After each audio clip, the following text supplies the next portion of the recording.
No, seriously traumatized. But I believe we're live. So, welcome everybody to Bad Science Sunday, where we take a comedic approach to debunking science misinformation on the internet. And All right. okay, yes, we are live. And today we have with us Mark Reed. Welcome.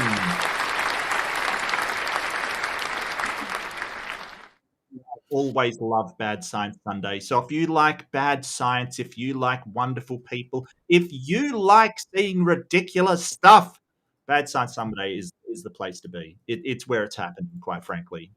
It's happening right now. Mark is Congratulations. enjoying Bad Science Sunday on Monday. I am. It is Bad Science Incorrect Day for me. That's fine. That's fine. Both the science and the chronology is terrible here. Mark lives in the future. We I just do. make our peace I do. with it. And I live in the past. You do. It's weird. The sun's still up. The sun's up for both of you. It's weird.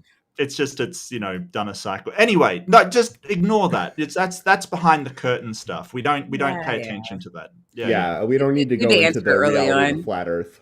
Really bad habit of bantering in the beginning and the end. Anyways, we shall do all of our banter in the end. We have a bunch of shit to do in the up front. Mark, but do your elevator pitch. Who are you? What do people tell you when they ask you about, what do you tell people when they ask you about what you do? I do my best. So I'm a secular humanist. I am an atheist, and I debate theology, philosophy, some science online by somebody forcing me to do so against my will. But I find it fun, and I've met a whole bunch of amazing people. So if you do like a good community, if you do like debates between people on various topics and interactions, then I may be the place to go. Because I have a wonderful community, a wonderful bunch of people, and it's all fun. Yeah, I'm pretty sure most of you are already subbed to Probably. Mark. But if you're not, what are you waiting for? Like, go. Anyways, we kind of had a holiday over here. I like it because I got a 3-day. It's the 4th of July, Friday. I got a 3-day weekend. That was super cool. Here's to paid days off. Like, more of those, please. But it's been, I don't know, it's been difficult, at least for me, to celebrate I don't know, like the things I used to be able to celebrate, like patriotically, especially with my country causing so much death and carnage abroad and even here between immigrants, trans community, women in general. It's been really rough, and I know that in California there were a number of 4th of July festivities that were canceled because the communities were concerned about ICE raids. ICE is immigration. Wow. I didn't even know that. I arrived after the 4th of July, though. So, well, I sort of have some thoughts on that. I think you can be, and sort of what I was saying before we started was that it's sort of like a paradox that so many people I meet from the US are really lovely people, and there's things that I admire about the spirit of America and the way they strive to succeed and things like that. There's a lot of things to love about it. So I think sort of being proud of your country doesn't mean you're proud of your government. I think we've got to separate those things down. So I think that celebrating the good parts of your country is not a problem. It doesn't mean that you're celebrating what its government is currently doing. I think that's a different thing. Maybe my countrymen, I like maybe half of them. I mean, I'll fight for the rights of all of them. Look, I think that when Americans celebrate, they're celebrating sort of freedom and independence and all of those things. That there's nothing problematic. If you're celebrating what the government is doing to the immigrants coming in right now, then you're a terrible person. But if you're celebrating, the real spirit of America, that ideal of America, then I don't see a problem with it at all. That's just my perspective as an So, I outsider. mean, for me personally, I guess the spirit of America is like our independence, our freedom, the strong middle class. Like back when we were before I was born, really, like a beacon to the rest of the world of what strength truly looked like, and that was solidarity and Yeah. sharing the Strength wealth. for unity. Yeah, Yes. strength for unity, yeah. You know, and we grew the middle class. We put men on the moon. We had the, education and science that like we were the marvel of the rest of the world. We were the place up until this year where everybody wanted to send their kids. We'll say everybody, but like many countries wanted to send their Yeah. kids here because And now our people are system afraid to is go so there. strong. Yeah. Yeah. And the apostate sisters. Oh, I think I see Patty in the chat was talking about how she couldn't go to a conference because the speaker was Canadian, and the Canadian government told her, if you want to go to America, that's fine, but you have to leave your cell phone and your laptop here. Wow. Because my government cannot be trusted. That's wild. Absolutely wild. But I think that keeping that spirit alive is a good It's going to thing. take a lot of fighting. And speaking of fighting, I do have a video here that, kind of goes into a little more detail about what's been going on. And then a shout out to the atheist protesters this weekend. You guys went down there and showed them hell. And that's what you do. Way to go.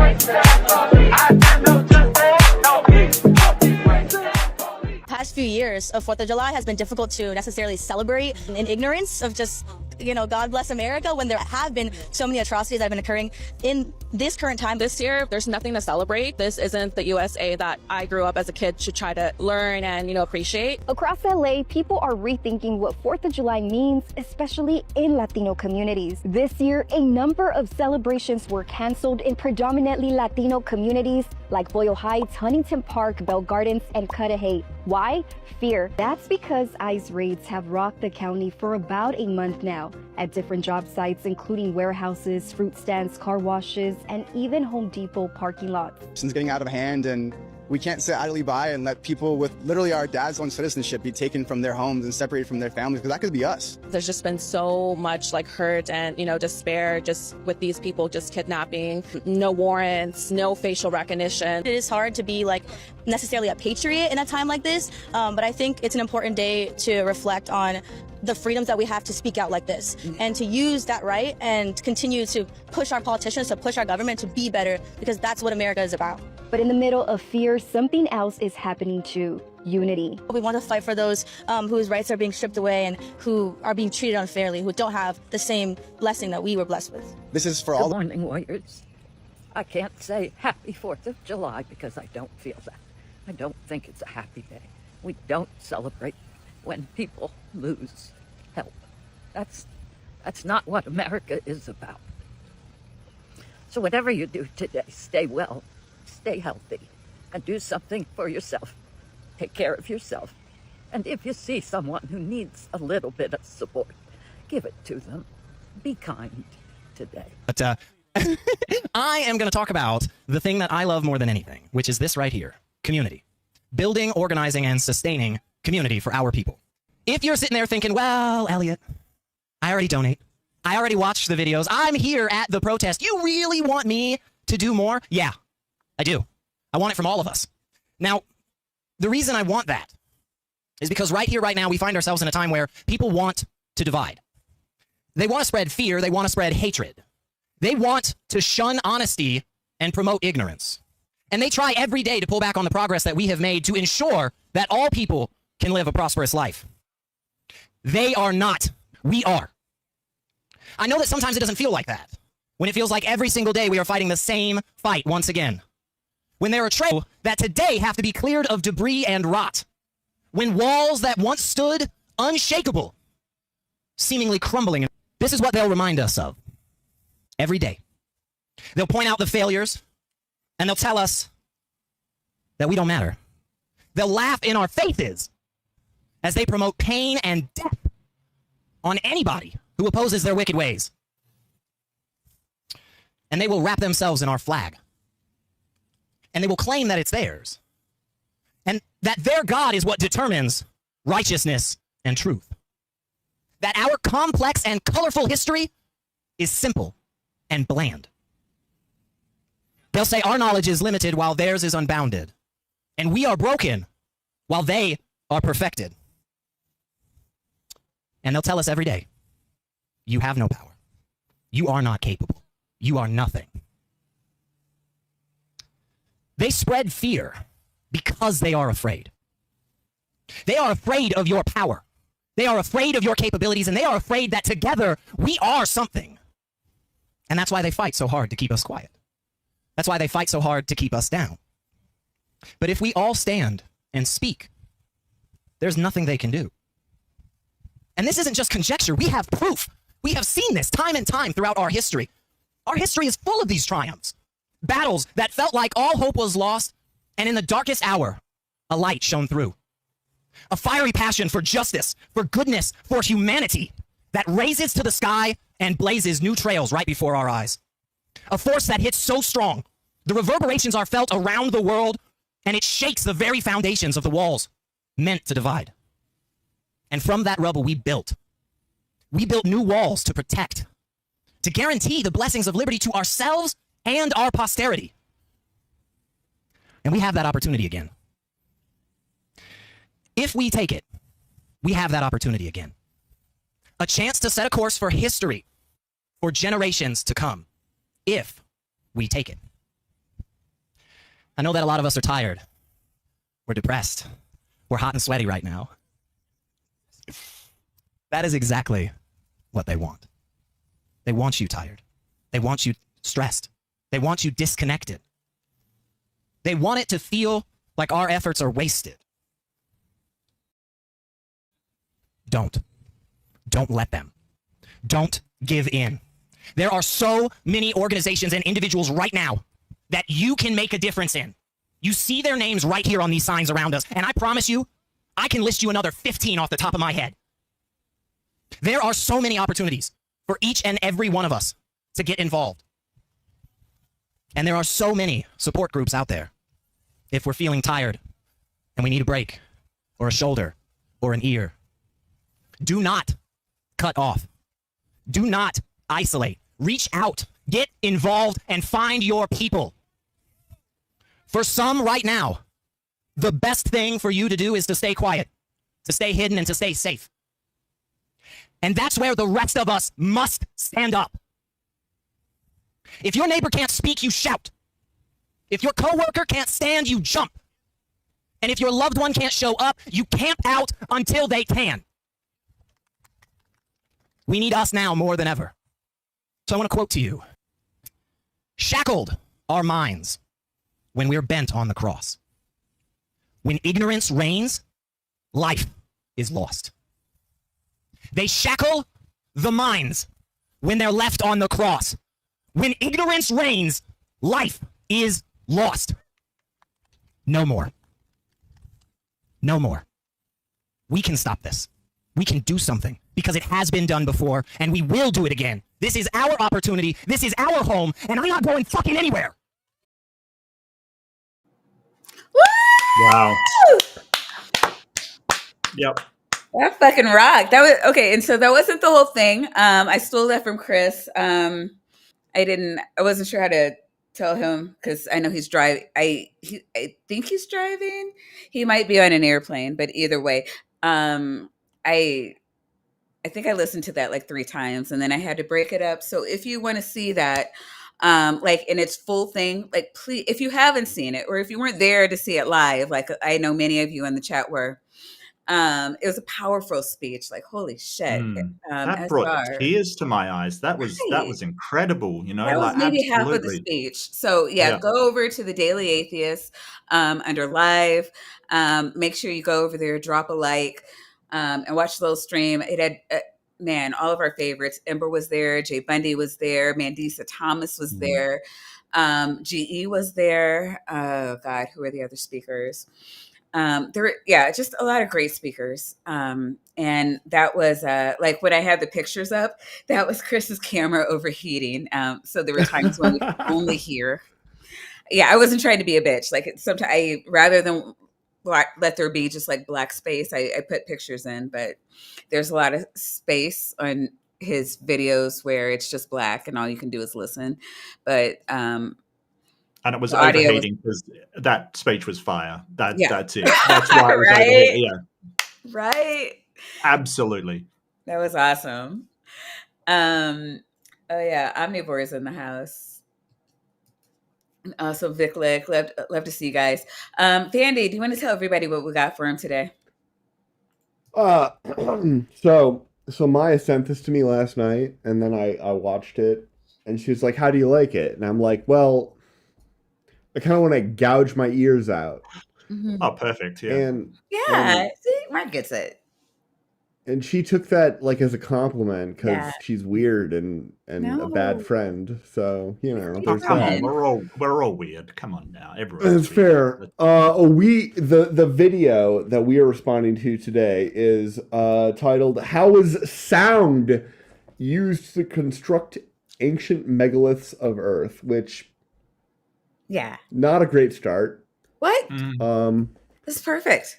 It's not perfect. It's from Gaia. Okay, Gaia has 1.78 million subscribers. Yeah. No. Yeah.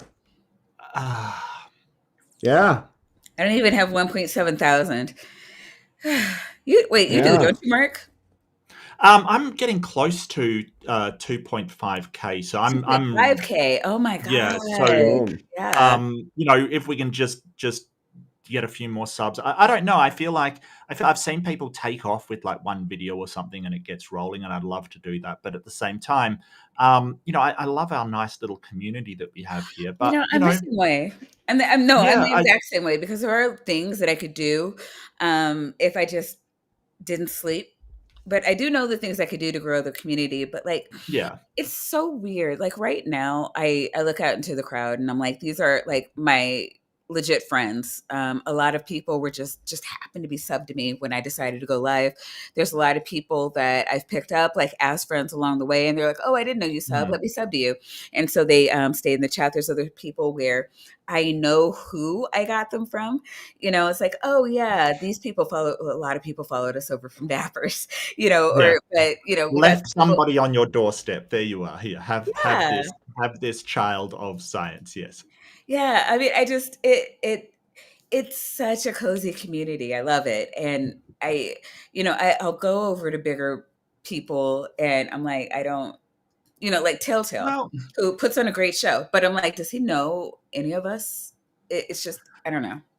Well, at the same time, that's the thing with community. You sort of there's a lot of great people out there as well. I've got to remind myself of that it's not all Gaia followers out there. You know what I mean? Like, especially like me, if you're debating flat earthers a lot, and you see these chats and it's full of people that are just unhinged. You can get to feeling, oh well, everybody out there is just out of there. No, that's not the case. When we've just got to put ourselves out there. So, I like the community. I'd love to grow though and build a bigger community. Of people that take care of each other. I think that secularity's right. Like just reach out, and it's sort of a modern thing that everybody is especially men are lonely, very, very lonely, because we can't seem to reach out and say, hey, I'm in trouble, or I'm hurt, or I'm I need help. And I don't know, I'd love to change that. I'd love to really change that, but yeah, it's fine.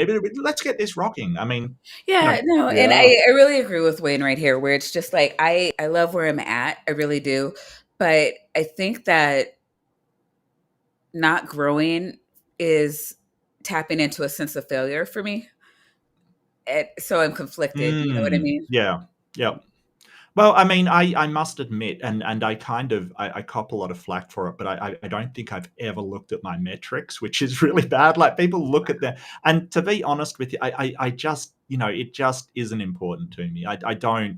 People like, where do most of your subscribers come from? America, right? And I'm like, how would I find that? I don't even know how to do anything like that. So. Really? No, most of my my live watchers are Americans. My rewatchers are from the UK or yeah. mm. And then I want to say that Canada is my second largest following though. Like Oh, I behind have no Yeah, idea. so basically you're saying that Australians don't count. They don't love me. I don't know. Ah. I don't know. Maybe I have a Mark here today, and I think Ian Chin is coming up soon. Oh, So love Ian. Yeah. maybe you guys We can tell me need how to. more Yeah, you venomous guys need to animals. tell me how Look, to like reach out and grab I that already did cool earlier. Aussie money. You need more goon. That's basically what I'm saying. Is that an And Aussie word? Vegemite. Yes. Boon. Yeah. Okay. Goon with a G. Goon. Goon. Oh, Mhm. do you know what goon is in America, Mark? Yes, I'm very aware. Okay. Mhm. Yes, All yes. Just to finish the spiel, this video has 31,000 views from 11 months ago, which is not great at all turnover. Like they have 1.78 million subs, 30,000 views in 11 months. Not I just efficient. have to clarify as well, just before anybody gets really outraged. Over in Australia, that is cask wine. Okay, so just relax. It's that boxed wine. All right, just relax. And real quick before we get started, when I know it's been 20 minutes, I'm sorry, but Peter Gunz has come back into the fold. 12 months. Yes. Nice. Oh. Nice. That is an aggressive blunt.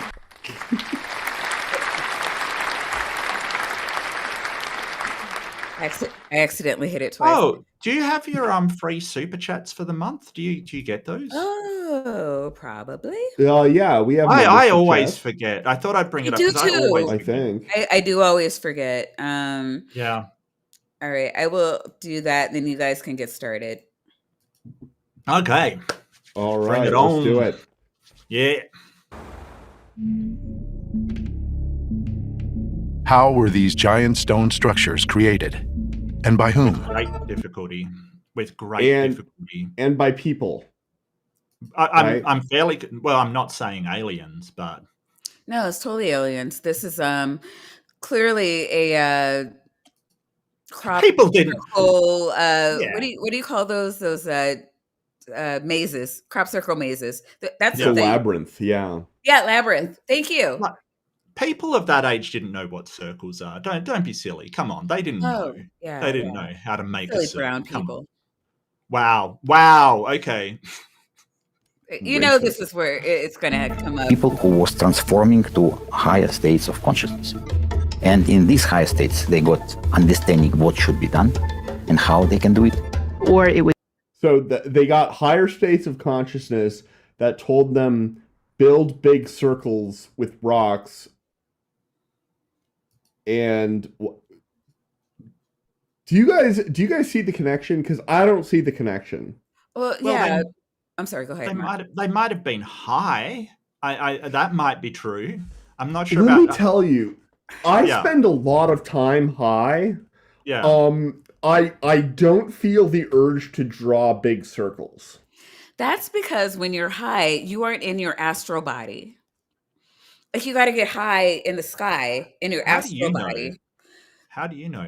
God, Mark, everybody knows that. Have you seen Tapioca Weasel's astral body? It's pretty ripped, pretty jacked astral body. That would make sense.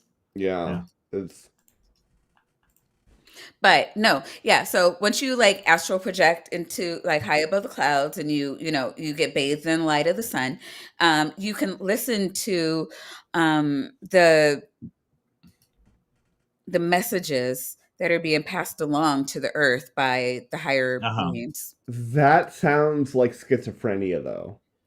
No, it's only schizophrenia if you're not in your light body. So I'm wondering if this is going to turn to woo. So basically, you know, what do you mean turn to woo? Are we not there yet? Hold on. Hear me out. Hear me out. Or it could be like technology aliens kind of thing. So I'm wondering if it's it's definitely doing, but or both. ¿Por qué no los dos? Seriously. Yeah. Hey, okay. What made you think there was a separation, sir? Yeah. Like, Well, Mark, that's true. Mark, that's true. You come here often, right? Yes, I do. You know what we do here. It is a guilty pleasure. I will say yes. Yeah. States they got understanding what should be done and how they can do it. Or it was using sound technology to create an anti-gravity field or some kind of magnetic resonance. I mean, to correct me if I'm wrong, Van, but you can use sound to move stuff, but it's like paper and things like that. It's like such low weight stuff. She wants to make an anti-gravity field with sound. It's not an anti-gravity field any more than the table is an anti-gravity field. Yes, you can use acoustic resonance things with a bunch of like microphones to like levitate light objects in space. Very light, by creating a standing wave where you have regions of oscillating density of the gas and regions where it's stationary, and the objects will be caught in the regions where it's stationary because the time averaged force upon them due to the nearby pressure differentials is sufficient to confine them in the spot. It's not fucking magic, okay? It's not magic. I hate them. I hate them so much, and it has nothing to do with magnets. Why do you make me watch this, Maya? Well, in fairness, they didn't mention magic, in fairness. Magnets, yeah. Well, and anti-gravity fields with your astral body. I don't. You can Google this. You can Google acoustic levitator, and they exist. Yeah, they're like mostly like, you know, fun desk toys because you put like a little pith ball in it. And it levitates and stuff. You know what it doesn't do? It doesn't fucking make the goddamn pyramids. That's not how this works. It's not going to levitate. You've never tried. I don't have to try to know that if I jump out of a window and flap my arms, I'm not going to fly, Maya. Well, if I try that, I end up dead. Right, because you don't have the anti-gravity sound machine. Okay. I do the same thing with atoms, but with light, okay? It's way more badass, it's way cooler, it's way fancier, and it has a lot more to do with magnetism than what they're describing. And I see. A light snob. I see. I am a light snob. What is the maximum sound that you can make in air, Vandy? Do you know that? I just looked it up, so I'm going. I don't off the top of my head, but it is well defined because when you eventually the lowest end of the sine wave is going to have zero density, and that is a very good way of defining the maximum possible sound in air. But I don't know what like decibel that is. So it says 194 is the theoretically large. I could believe that. But the thing is that will probably lift about 1 kilogram. It depends. Yeah, I mean, it depends on how wide it is. Like if you had that standing wave of acoustic wave, which would be very difficult to pull off. Then you could, if you had it spread over a very wide region, that's going to provide a pressure, so it would give you a weight per unit area. So, but yeah, it's not going to lift blocks of limestone, is it? Right, like tons of rock is like a ridiculous amount of weight. Well, possibly. It's not possible to do it right.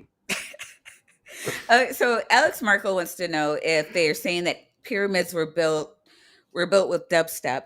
And so then I had to look for dubstep because I had no idea what the fuck that was. Oh, and it said I love genre, dubstep. a genre of Yeah. electronic dance music originating in South London.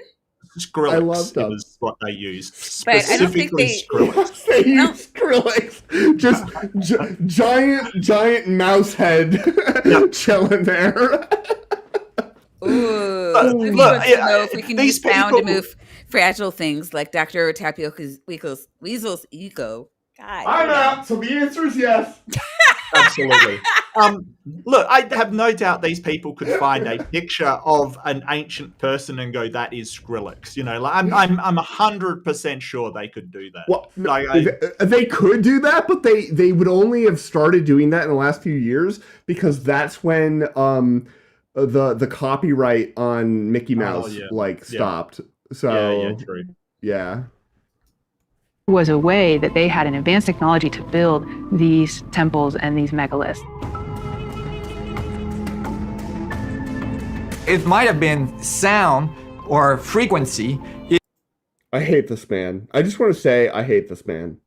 In combination with technology that at certain I don't know who he is either, but he's saying sound and frequency. When people say that frequency does a thing. Well, how do you explain this? That person is obviously going, "Look at my Beats by Dre." Like, how do you explain that? Here's how I can explain it. Have you Dre, looked at them? Yes. Yeah. Dre is stealing from the ancient Egyptians. Absolutely. I mean, obviously. He's tapped into the forbidden knowledge of... Is Deviant Outcast in the chat? She's an Egyptologist. She's probably going to kill me next time she sees me. Yeah, he's tapped into the ancient Egyptian beats technology. Yeah, absolutely. Absolutely. That's exactly where they're going with this. Frequency produce. I love Beats by Dre. Yeah, Leo, play some Skrillex. We would just love a copyright strike right now. Yeah, that would get us taken out so Yeah. fast. Probably. I mean, yeah. Oh yeah, Dead Oh Mouse. no, you're right. I got Skrillex confused with Dead Mouse. I'm so sorry. That's so true. I got it totally confused. You're absolutely right. That is my bad, Nitty. It happens, my friend. I don't know who any of these assholes Gravitational are, but they're not funding the show. Fair. Effects. There's no other real, truly scientific explanation for how they accomplished what they accomplished. The ultimate answer has to involve sound. Whoa, are we talking They about must the have been able. pyramids? Like nobody thought that was stop-worthy? Well, the pyramids, you know, there's been a few hypotheses of that. It reminds About me how of... they were built. There's no other explanation than ancient sound technology about how they built it. There could only be ancient sound technology. That's the only way that we know that they could have built it. That's what we're going with. I'm totally cool with that. I'm just spitballing. Uh-huh. If you get like 100 people to pull really hard on a rope, you can probably pull some pretty heavy stuff. Well, I saw a hypothesis that was like water trenches that they used like buoyancy to lift stuff, which was an interesting thing. I don't know if that's, you know, I think it was a hypothesis, but there's been multiple. It reminds me of Easter Island, where they're like, oh, these people couldn't possibly have moved these. And then... like, just fucking with me right now? We What do you totally mean? know. I mean, we do know how they like built the pyramids, right? We don't know exactly what they did entirely, but we know that they literally did pull them on giant sleds. Technology. All right. No, Like, I'm totally cool with this.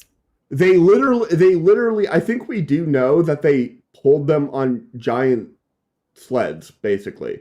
They didn't actually use some of the technology that might have made it easier. Like, I don't know if they had complex pulley systems, and I don't think they had the wheel, actually. So they wouldn't have needed Egyptians, they had chariots, my guy. I mean, yeah. I mean, they later they did. Yes, they did. Oh, no, okay, gotcha. no, yeah. I mean, But- okay. When did they have the wheel? But again, they probably wouldn't have needed it. And also, there is a Did they distinction to have be made. They didn't. If you have enough people pulling a rope, you don't need a wheel. I mean, it's sand. It's not like it was. I've got it here. The Egyptian pyramids were built using magnets, which nobody understands how works. Oh, yeah. See, what am I supposed to do with this chat? I love Google. It knows everything. Amazing. You know what, play. Mark? You stay on somehow Google. I'm going to fire up the Chat GPT. We're going to bang this out. Cool. I want to die, chat. Themselves into some kind of sympathetic resonance with these materials. Personally, I believe it makes sense that many thousands of...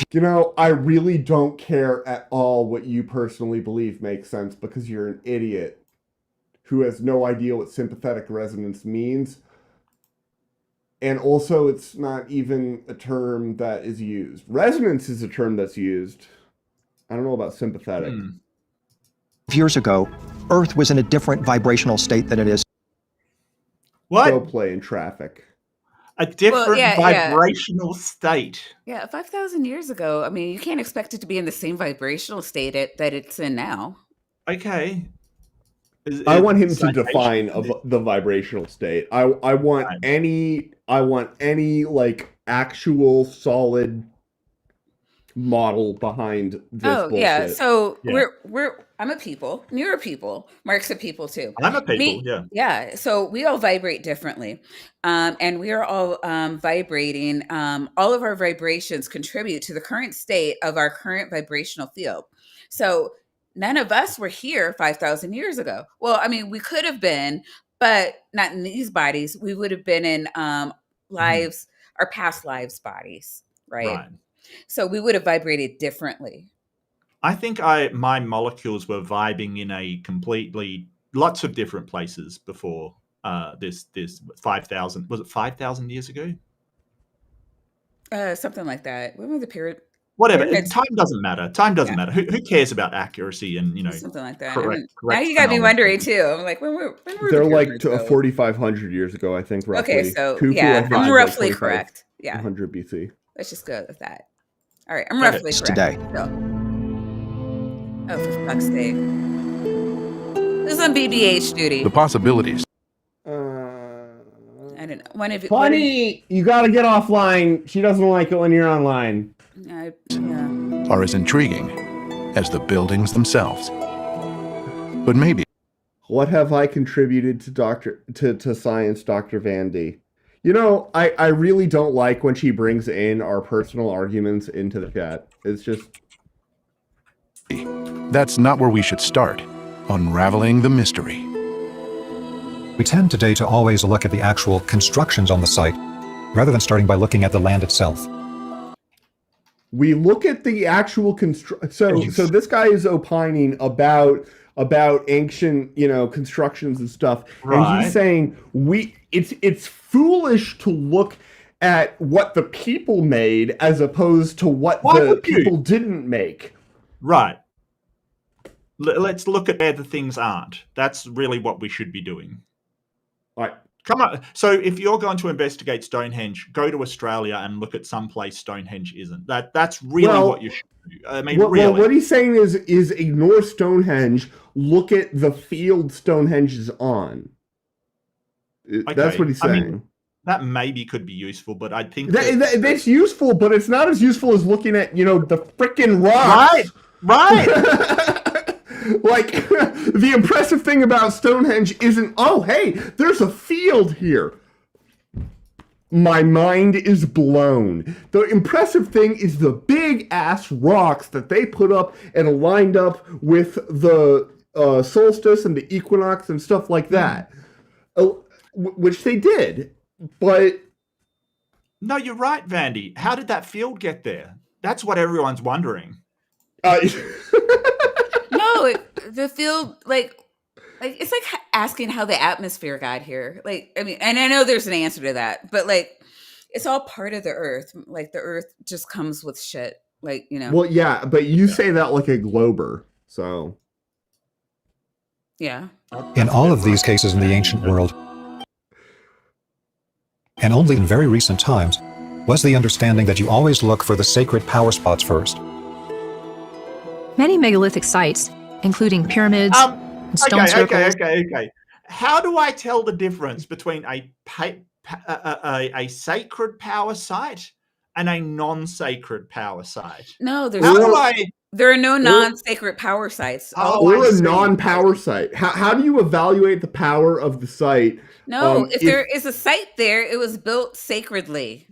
Yeah, but if you don't have that, how do you determine it in the way that they originally determined it? Because they didn't have something built there yet. No, so how did they know to build it there? Oh, God damn it. It's like you never listen. Look, you got to astral project high above the clouds, and you have to bathe your light body in the sun. And so that you can get the vibrations and the messages coming from the higher ups. I just said this. God damn it. It's like you guys don't want to listen. I don't think you're right. I think it is lost technology because we can't do it today. Yeah, obviously. Duh. God damn. It's lost technology because we can't do it today. If it wasn't lost technology, we would be able to do it today. Right. Right. See, Mark gets it. Yeah. And also, Jester is dropping dimes in the chat.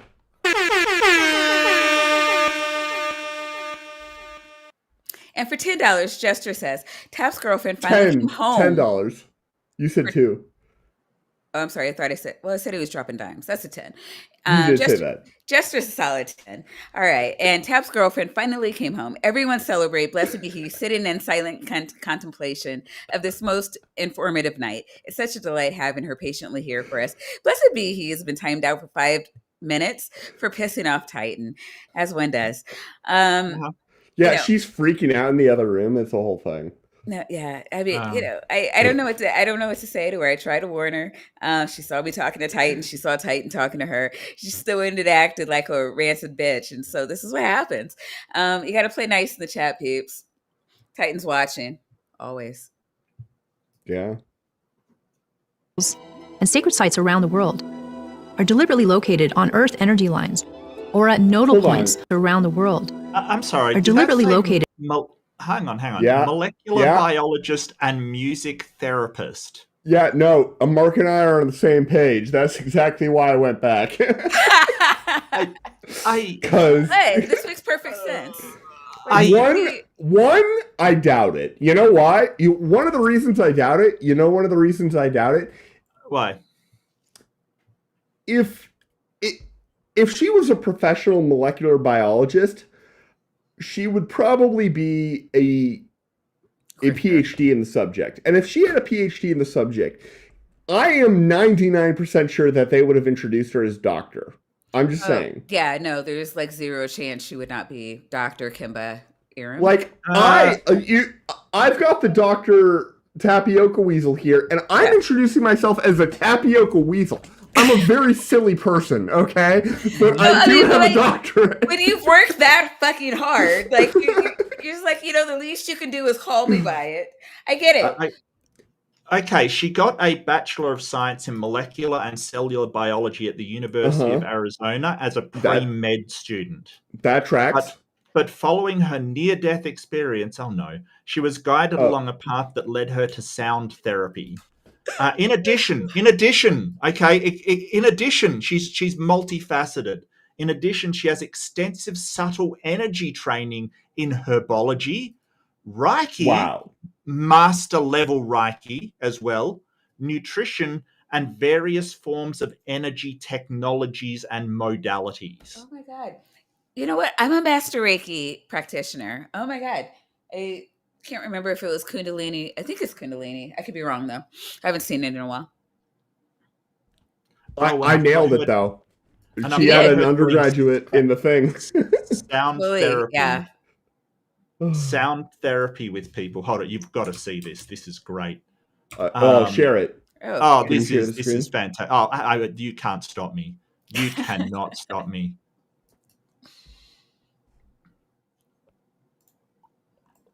All right. Yeah. What are we doing? So apparently that is her sound therapy. No, that's just a picture. Okay. Is that a transparent didgeridoo?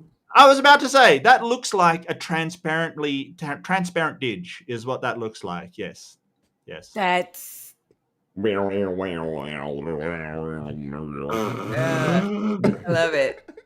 love it. on Earth energy lines or at nodal points of this global Earth frequency grid. Show us the global Earth frequency grid and show us how to identify the nodal points without appealing to already existent structures. Please, I'm waiting. These are the points on the Earth that have a particular power to them. When you say particular power, what do you mean in particular? Who is this guy anyway? Like, seriously? I don't know. This is the part of the video where they start showing people without even showing their... They might have already shown his, but they only show it once. Guys, it's a mediocre white guy. We should all shut up and pay attention. Look, I'm a mediocre white guy. What can I say? Me too. I feel attacked. No. You're Mark Reed. This is Tapioca Weasel. This is mediocre white guy. He needs no introduction. Right. Okay. Yeah. I think, like, if you're talking about, hey, there's some patterns from the electromagnetic field of Earth, great. How does that line up with your sights here? I don't understand. It's because I have a hypothesis, and my hypothesis is that it fucking doesn't. Yeah, that would be I feel like, I feel pretty confident in that. That have a particular vibrational quality. Go play in traffic. And that vibrational quality is actually the energy quality of the original unified field. That doesn't mean anything. None of what he said... hold on, I'm going to go back and let him say it again. Have a particular power to them, that have a particular vibrational quality. And that vibrational quality is actually the energy quality of the original unified field. It's the singularity state, the one that everything came. It's the singularity state. Yes, it's the Big Bang. I mean, you probably didn't think we were going to get to the Big Bang in this from monoliths, but hey, here we are. Yep. Out of. They seem to be intended for transmuting or channeling the energy for healing or ceremonial purposes. Honestly, that might vaguely in some sense be true, because the thing is, people can do stuff for ceremonial purposes, and you can basically put anything at the front of that sentence, and probably somebody has done it at some point. Yeah. Yeah, so it's basically that hey, and even if they did use it for healing purposes, doesn't mean it worked. Yeah, exactly. Yes. Sacred power spots on Earth function similar to chakras or acupuncture points in the human body. And wait, how do those function? The Earth has chakras? Yeah, of course. Does that mean when you like dig a fence and you put the poles in, you're doing acupuncture on the Earth? No. You have to. Is that what you have to call before you dig? No. So you can only tap into the Earth chakras with your energy body.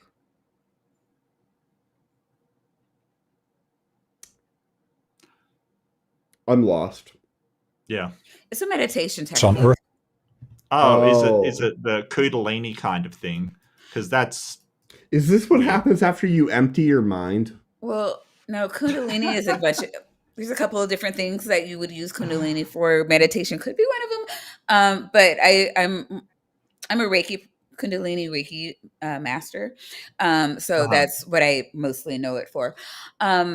However, going back to the Earth chakras, it's a meditation technique. So you tap into the Earth. Okay, so again, you have to meditate. You have to take your light body out of your body so that you can cleanse it properly. But one meditation technique is to unplug from the 3D Earth because it's dirty and toxic and just, you don't want to be here. You need to tap into the 5D Earth because that's where all the beautiful, like, magical things happen. And it also helps you unplug from the negativity of the 3D and tap into the beautiful energy that is soothing and cleansing that comes from the 5D. Fair. Look, you've never tried it. Don't judge me. Hey, look, I don't keep shame anyone, Maya. to chakras or acupuncture points in the human body. And they will have the ability to help to harmonize energetic fields and consciousness through the energy of that site. Meaning? I think he's trying to say These if you power can go to spots. Stonehenge and do acupuncture, it's going to be more effective. I think that's what he's saying. I don't think so.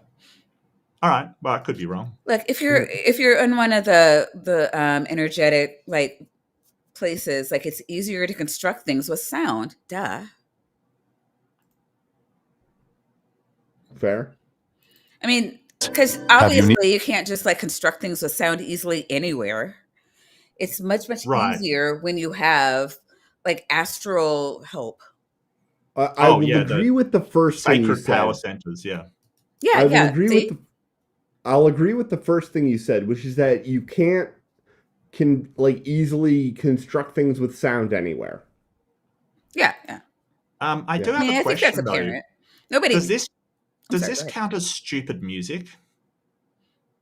I think it's supposed to Oh, be it might. Is that a bingo? Yes. Oh, hey, I got a bingo already. Uh-oh. Yeah. I got it on the diagonal. Oh, it's hard it's hard to keep up with all the bingo. It's all the buzzwords like that you've ever. Actually, a lot of buzzwords you never thought you wanted to know. We haven't even gotten to the Billy Carson one, and that's the free square. Okay, so like that says something about what's coming. Yeah, because somebody said they had 3 different things that said Billy. Oh, yeah, I only noticed holy shit. 2. That's awesome. All right, come on. But yeah, Unique alignments across the globe. Everywhere you look on the planet, you find these magnetic nodes which have. And there we are. On call. These power locations coming up out of the earth, whipping around the planet. But these locations are where a lot of the ancient temples and structures are built. You can start to see that they were not just placed randomly around the world, but they seem to be placed in very specific relationship to each other. How did he figure like that's bullshit. It's just bullshit. It's not true. Yeah. The whenever stuff was placed in specific relationship to each other, it was placed by like the same culture or by a culture that maybe, and I'm not even sure there are a lot of good examples of this, that came afterward in the same geographic like area. There are things that align with different sites that are, you know, a good distance away from each other, but they're still built by the same culture. Because guess what? A single culture can build stuff miles apart that line up. It's not that hard. It takes diligence. It takes thinking. It's not impossible. These people knew how to do geometry, geology, yes. geometry, geoguessing. They knew how to do geoguesser, right? Yeah. Yeah. You're muted, Maya. You're muted. I'm sorry. I was saying that this should perk you right up. Your hooligan has become a cultist for 15 months. Woo-hoo! Woo! Hey, welcome back to the fold. Please continue to enjoy your tapioca weasels, nitties, and vaginas. And with very specific mathematical angles to each other. Teotihuacan being a great example where you have the moon pyramid, the sun pyramid, and what is called a way of the dead, which I like to think. How are these impressive examples of things across the globe lining up? Right. You're talking about a single large site. He's trying to give you evidence of how to find the nodes, like the lines, like where they intersect and where you get the extra energy.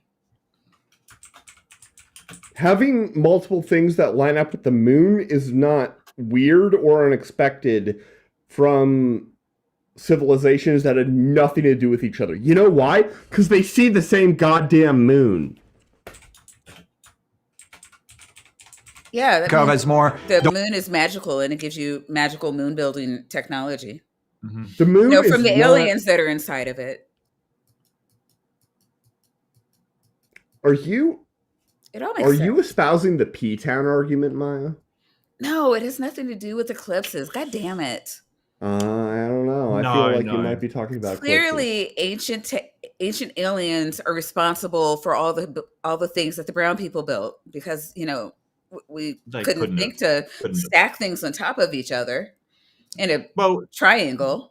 The P-Town thing only works if you have to bring up the sun as well for the P-Town thing to work. So the sun wasn't brought up. I mean, I'm sure it will be brought up at some point, but not together with the moon. So that's true, I suppose. Yeah. The way of initiation. The biggest power spot becomes where the palace of the ruler will be formed.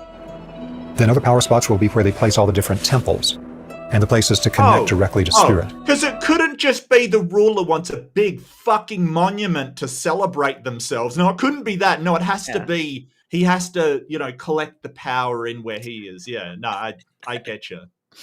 That would just be silly. Yeah. They'll also take the power spots and they'll create a pathway from it, knowing that the pathway, which would later become the road. Dr. T, your girlfriend has a question. Nobody that lives here. I listen to Dr. Weasel. I mean, I may not take him seriously, but I listen to him. Okay, it's fair, but you don't share my bed, okay? Like, every night it's me and BBH right there. So I would if I could. Ooh, that's fair. Wow. Hey, girl. I think that weasels are cool. Weasels are cool. Yeah, thank you. Yeah. Systems is going to be a type of channel, and it will take the power spot energy and run it along the pathway as if it was water running along a water channel. Okay, so I gotta say that the thing you have right here, it's not a path of energy that is like water running along a water channel. That's the fucking Nile. Yeah, there's a technical that term is for that. Water. There's this it's a river.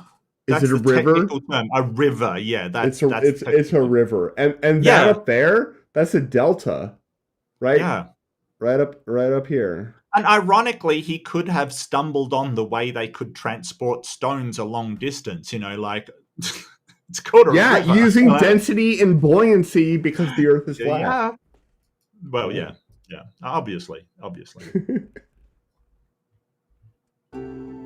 Underneath the pyramid of the sun and also Great Pyramid at Giza, they have the ability to absorb something called physiostatic electricity. That's not a thing. I looked that up. That's not a fucking thing.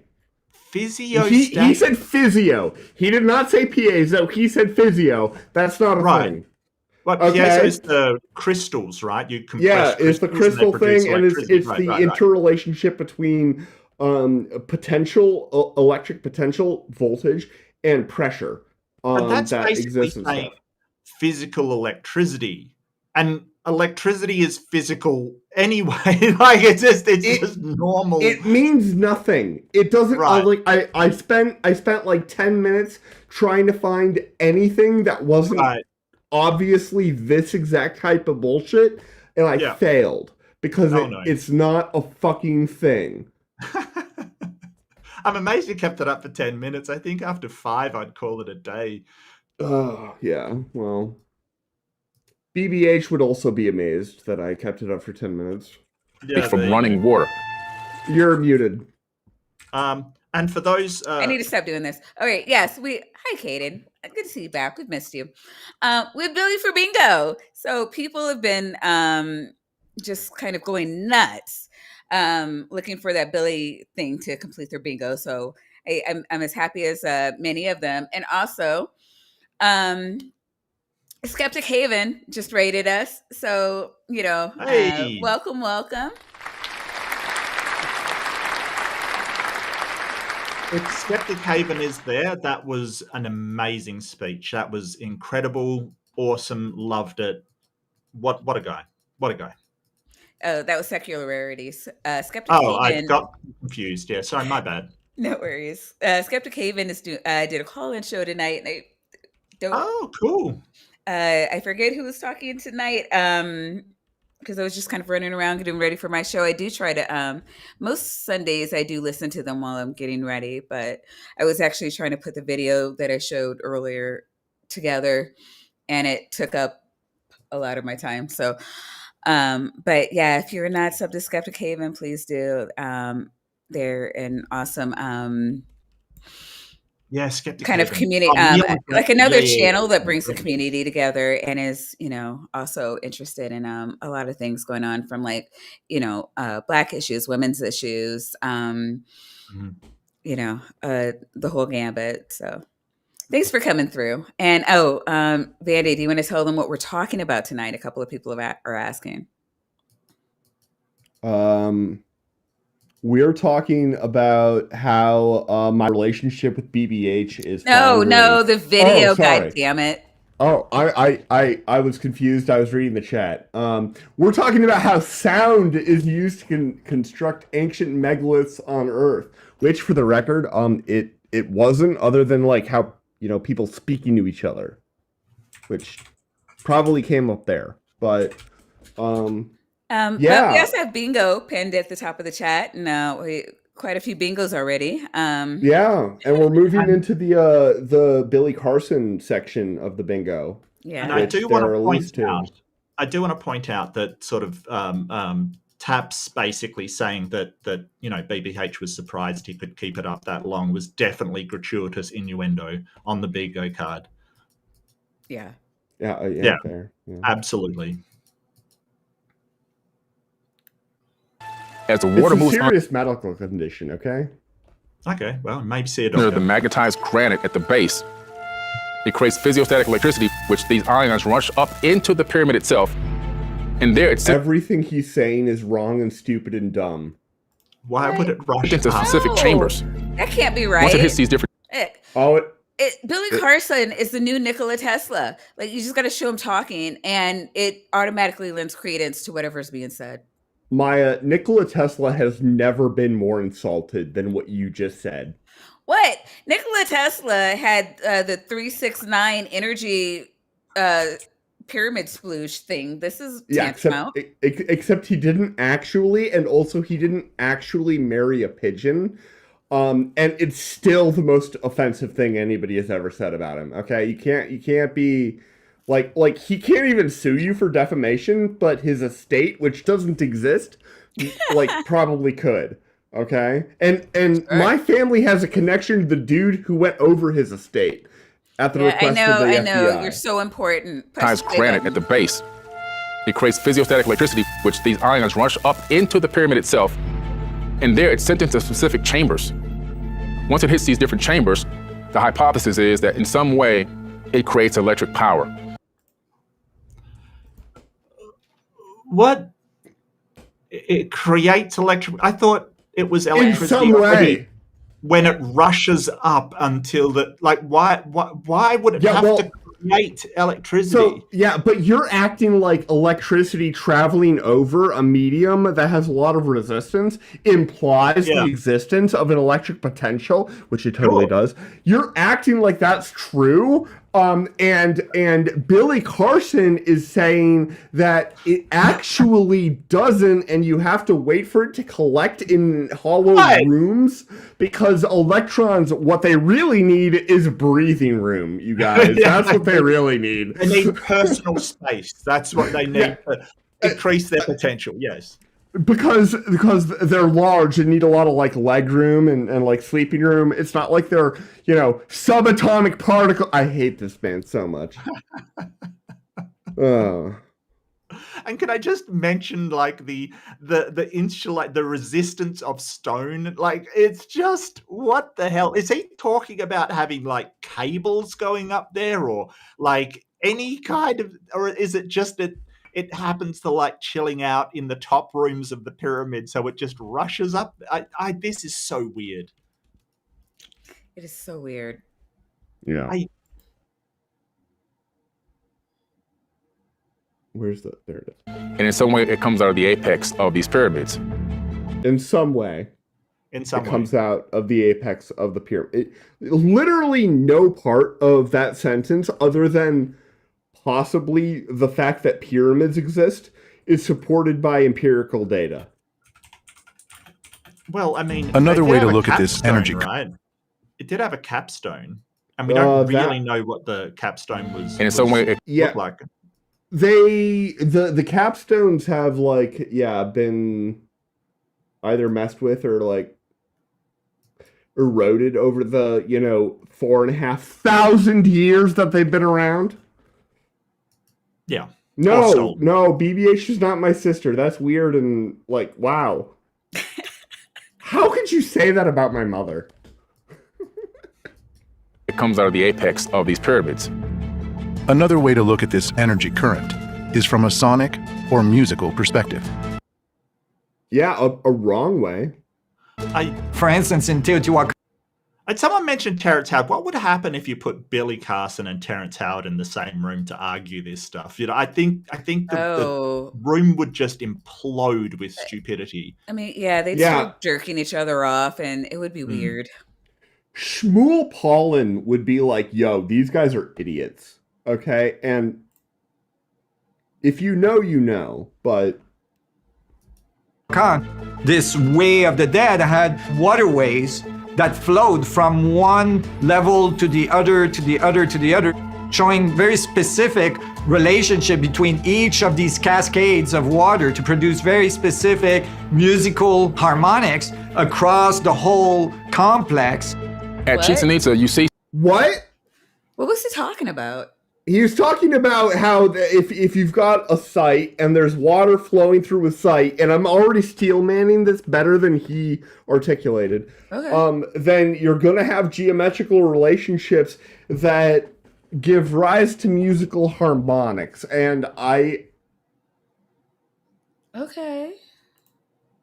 It's not okay, though, is it? It's not.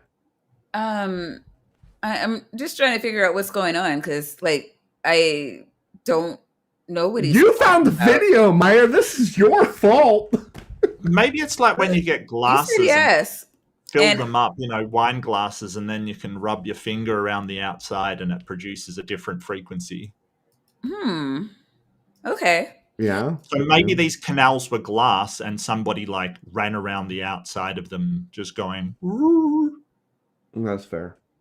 Yeah. See something really amazing. Oh, wait. For $6.66, my unfinished journey says, Hail Nero, hail Goddess Maya, Taps, and Mark, and hail consciousness. Yeah. Thanks, my unfinished journey. We appreciate you. You have the Pyramid of Kukulkan, Hail which Taps is a great... headache. Did he say the Pyramid of Kublai Khan? You see something really amazing. You have the Pyramid of Kukulkan. Oh, Kukulkan. Yeah, okay, gotcha.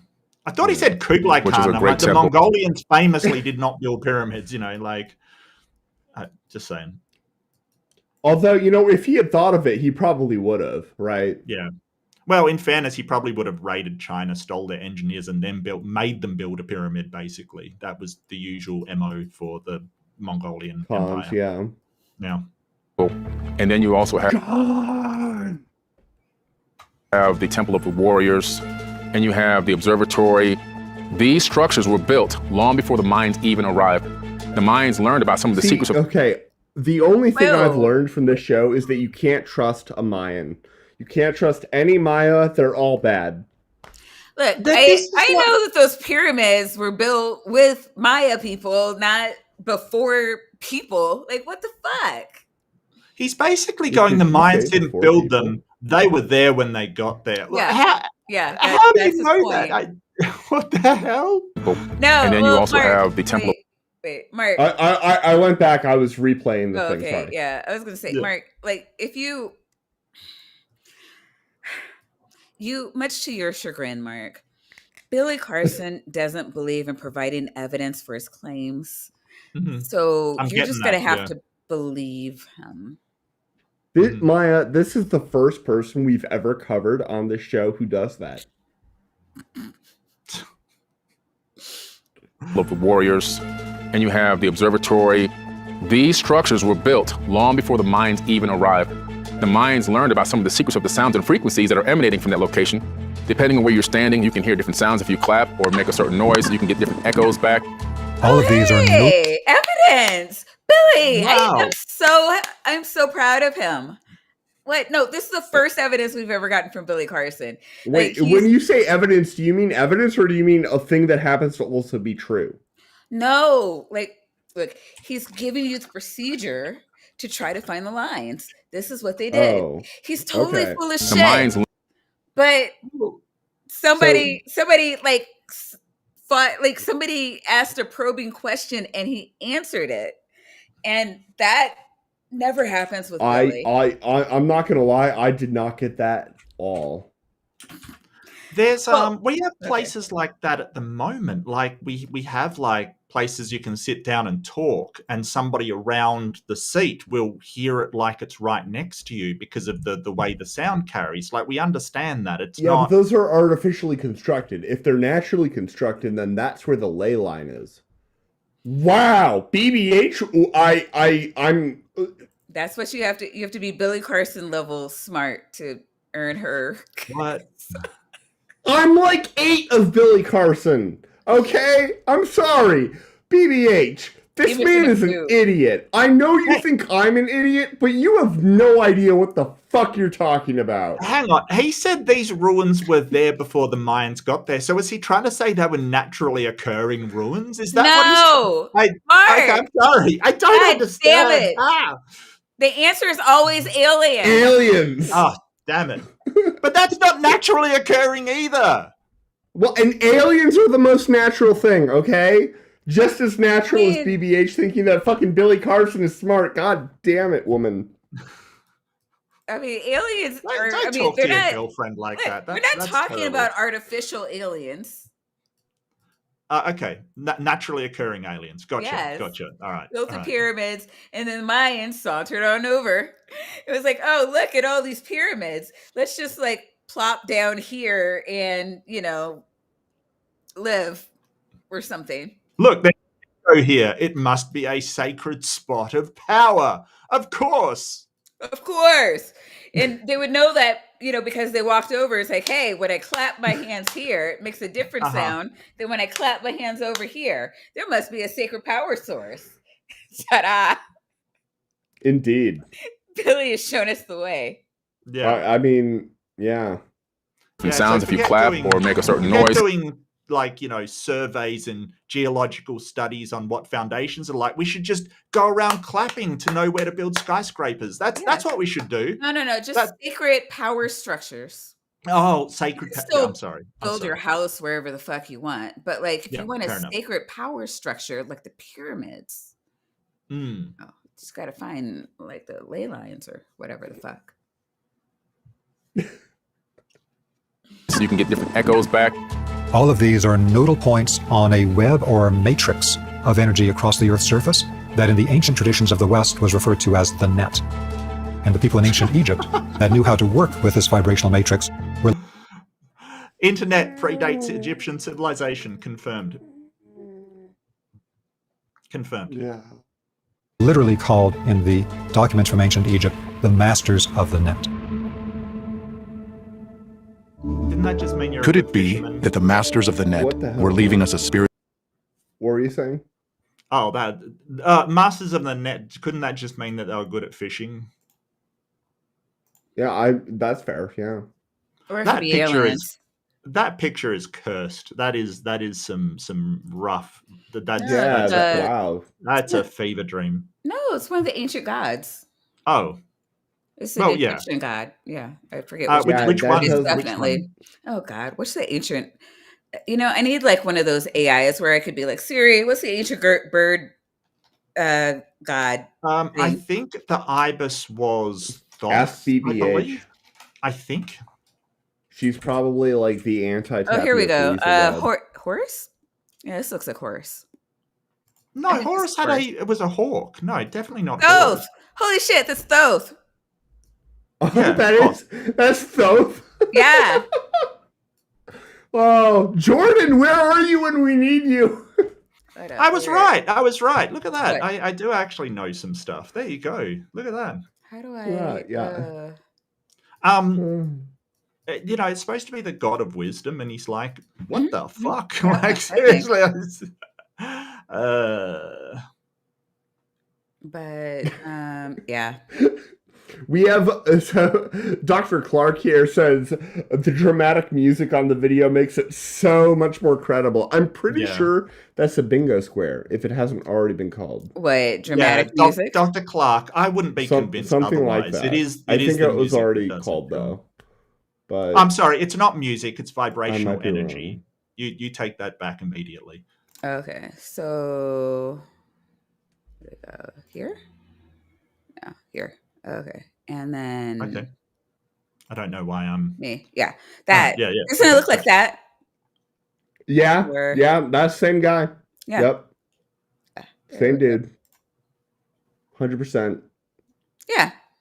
So spiritual and technological blueprint for all ages. If you look at the leaving us a spiritual and technological blueprint for all ages. If you look at the Teotihuacan pyramid complex in Mexico, right by Mexico City, you discover something amazing. First of all, they have the same exact alignment of the 3 pyramids at Giza by the Great Pyramid. The second thing is that the Pyramid of the Sun in Teotihuacan is exactly no, it's not 50% of the height of the Great Pyramid located at Giza. No, it's not. Giza in Egypt. Also, what's amazing is the base of the Pyramid of the Sun is exactly the same exact size as the base of the Great Pyramid at Giza. So what does this tell us? It tells us that it's the same architect. No, it's not. Oh my God. The same architect. Yeah. I think architects, archaeologists, and just everybody would disagree with you. They don't. What? It's literally none of those things. Yeah, it actually is not. It's a popular thing. It's close to. It's nearly half of the height. I don't know exactly how close it is in terms of the base area, but I wouldn't be surprised if that was also nearly aligned. But it's not to within the ability that these people would have engineered if they were trying to engineer it. They would have gotten closer. They would have gotten, with something that large, I think that they would have gotten to within 5 inches. Then I would be like, okay, that's really impressive. Well, that's impressive. If it was within half an inch, then I'd say really impressive. Oh, yeah. But it's just and you might be like, that's holding them to a super high yeah, it is, okay? You're the one saying that these things are lined up so well that civilizations that are separated by many thousands of miles and also many thousands of years and entirely different language families are the... No, it's not. No, you can't prove it wasn't the same architect. I just want to point out, this does sound like, and Maya brought it up earlier, that P-Town's like, hi P-Town, still love you. P-Town's like, oh, the moon is the same size as the sun. Well, it's not on an eclipse because like you get a corona around it sometimes and sometimes you don't. So it's not the exact same size. I just looked it up. The Great Pyramid of Giza, the base is 4 times larger. Like the Great Pyramid of Chocula has a base that's 4 times larger than the Pyramid of Giza.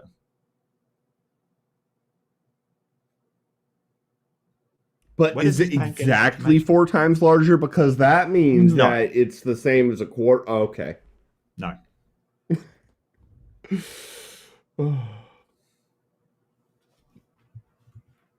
The same architect that built the Great Pyramid complex at Giza is the same exact architect that designed the Teotihuacan Pyramid complex. No, it's not. Who were the masters of the net? And where do we find them in the ancient texts? The masters of the net are Google, and you find them probably in Ireland, actually, now that I come to think of it. That or Delaware, right? Like that one building in Delaware that has like all of the headquarters of all the companies. Where's Delaware? Reasons. Delaware.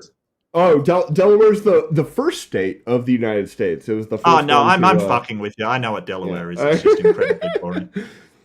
Well, and that was why I took you seriously, because there's no reason for people to know where Delaware is, right? Like, there's no reason at all. That's true. If you don't know where Delaware is, if you're not from the United States, I'm just going to be like, yeah, that's fair. Let me explain. There's 50 states. How many can you name? Who, me? Yeah. I don't know. I've never tried to name them. I mean, I've tried, and I've been able to get to like 46 or something, probably.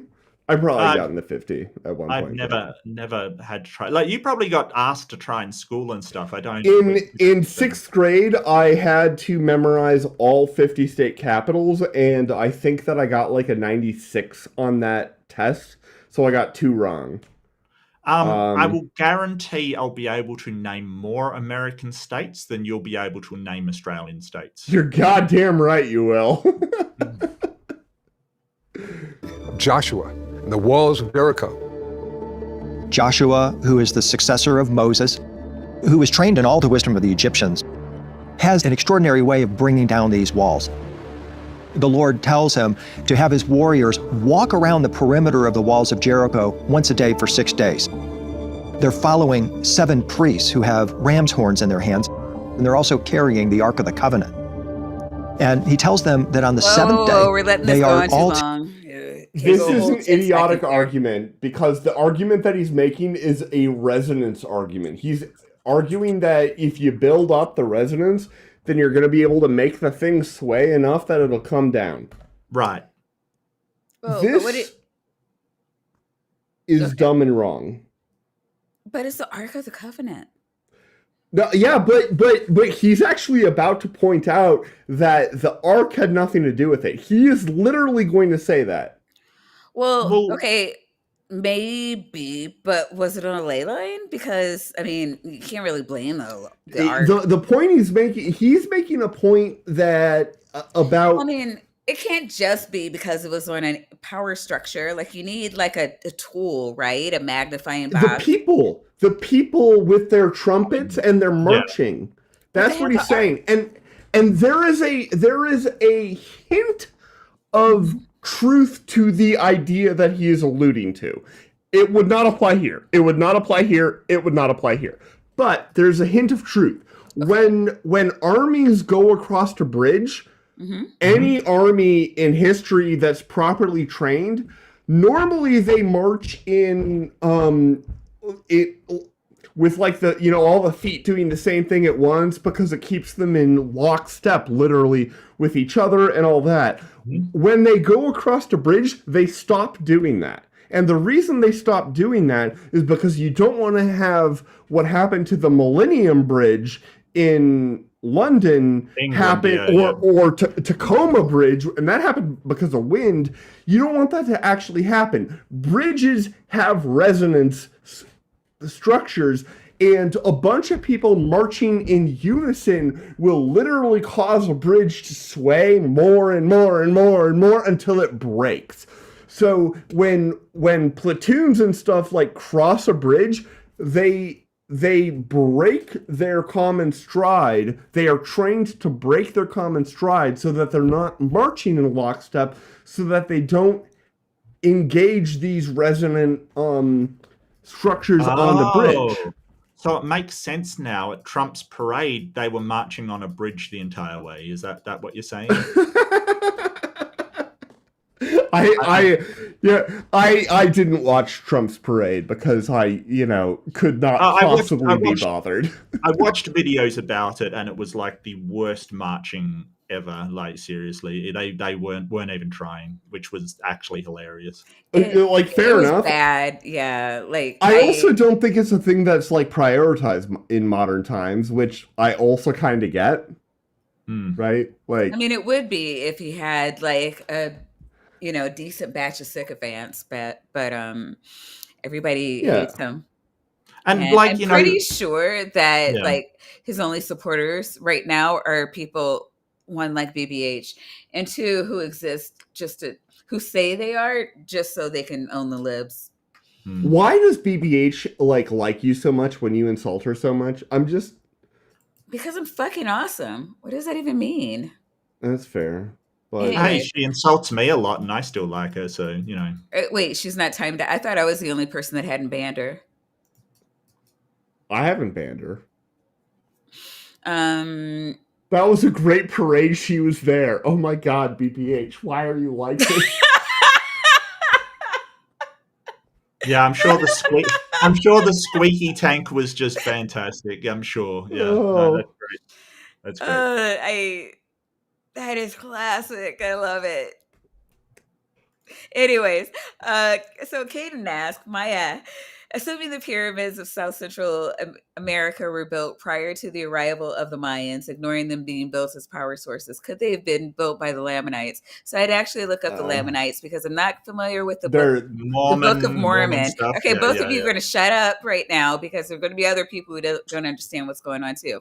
Okay, sorry. Now, according to Google, in the Book of Mormon, the Lamanites refers to a group of people descended from Laman or Laman, one of the sons of Layman.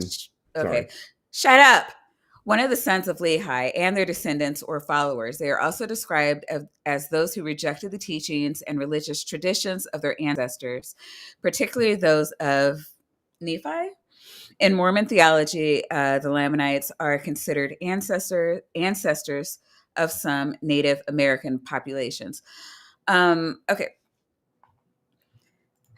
Caden, I love you so much. I am going to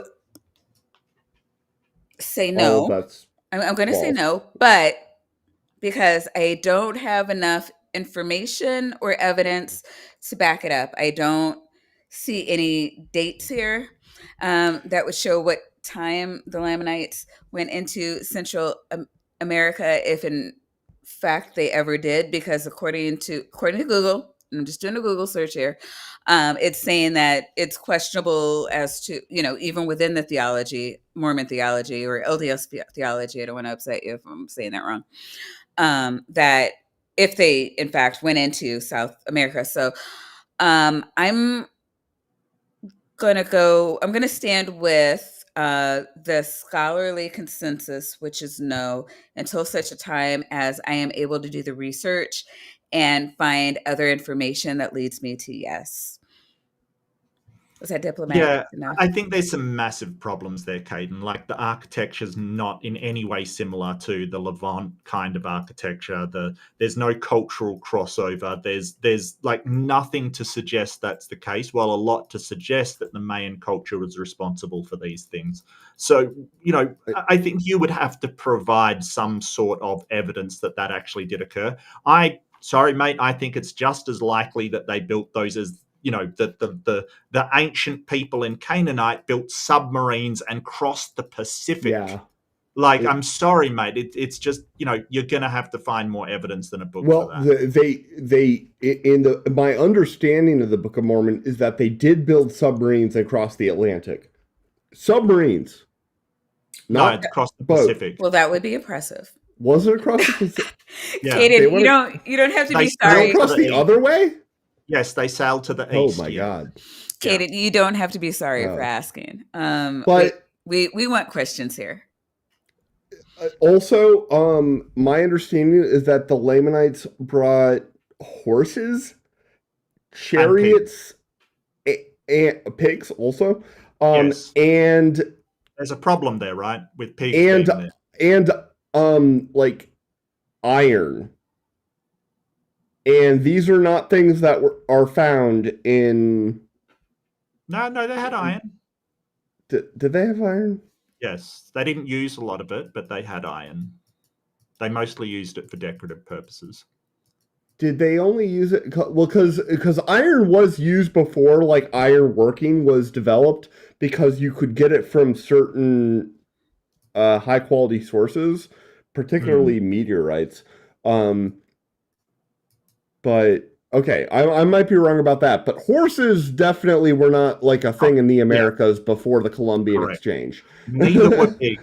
Neither were pigs. Yeah. Kind No of. I pigs. guess. I think their horses and camels, like their ancestors started here and then they went over. Camels, alpacas and llamas are definitely in the camel family. Yeah. Correct. But I thought, okay, I thought horses, but you could be right. You could be right. I don't. Modern, Modern, probably not cheetahs. modern.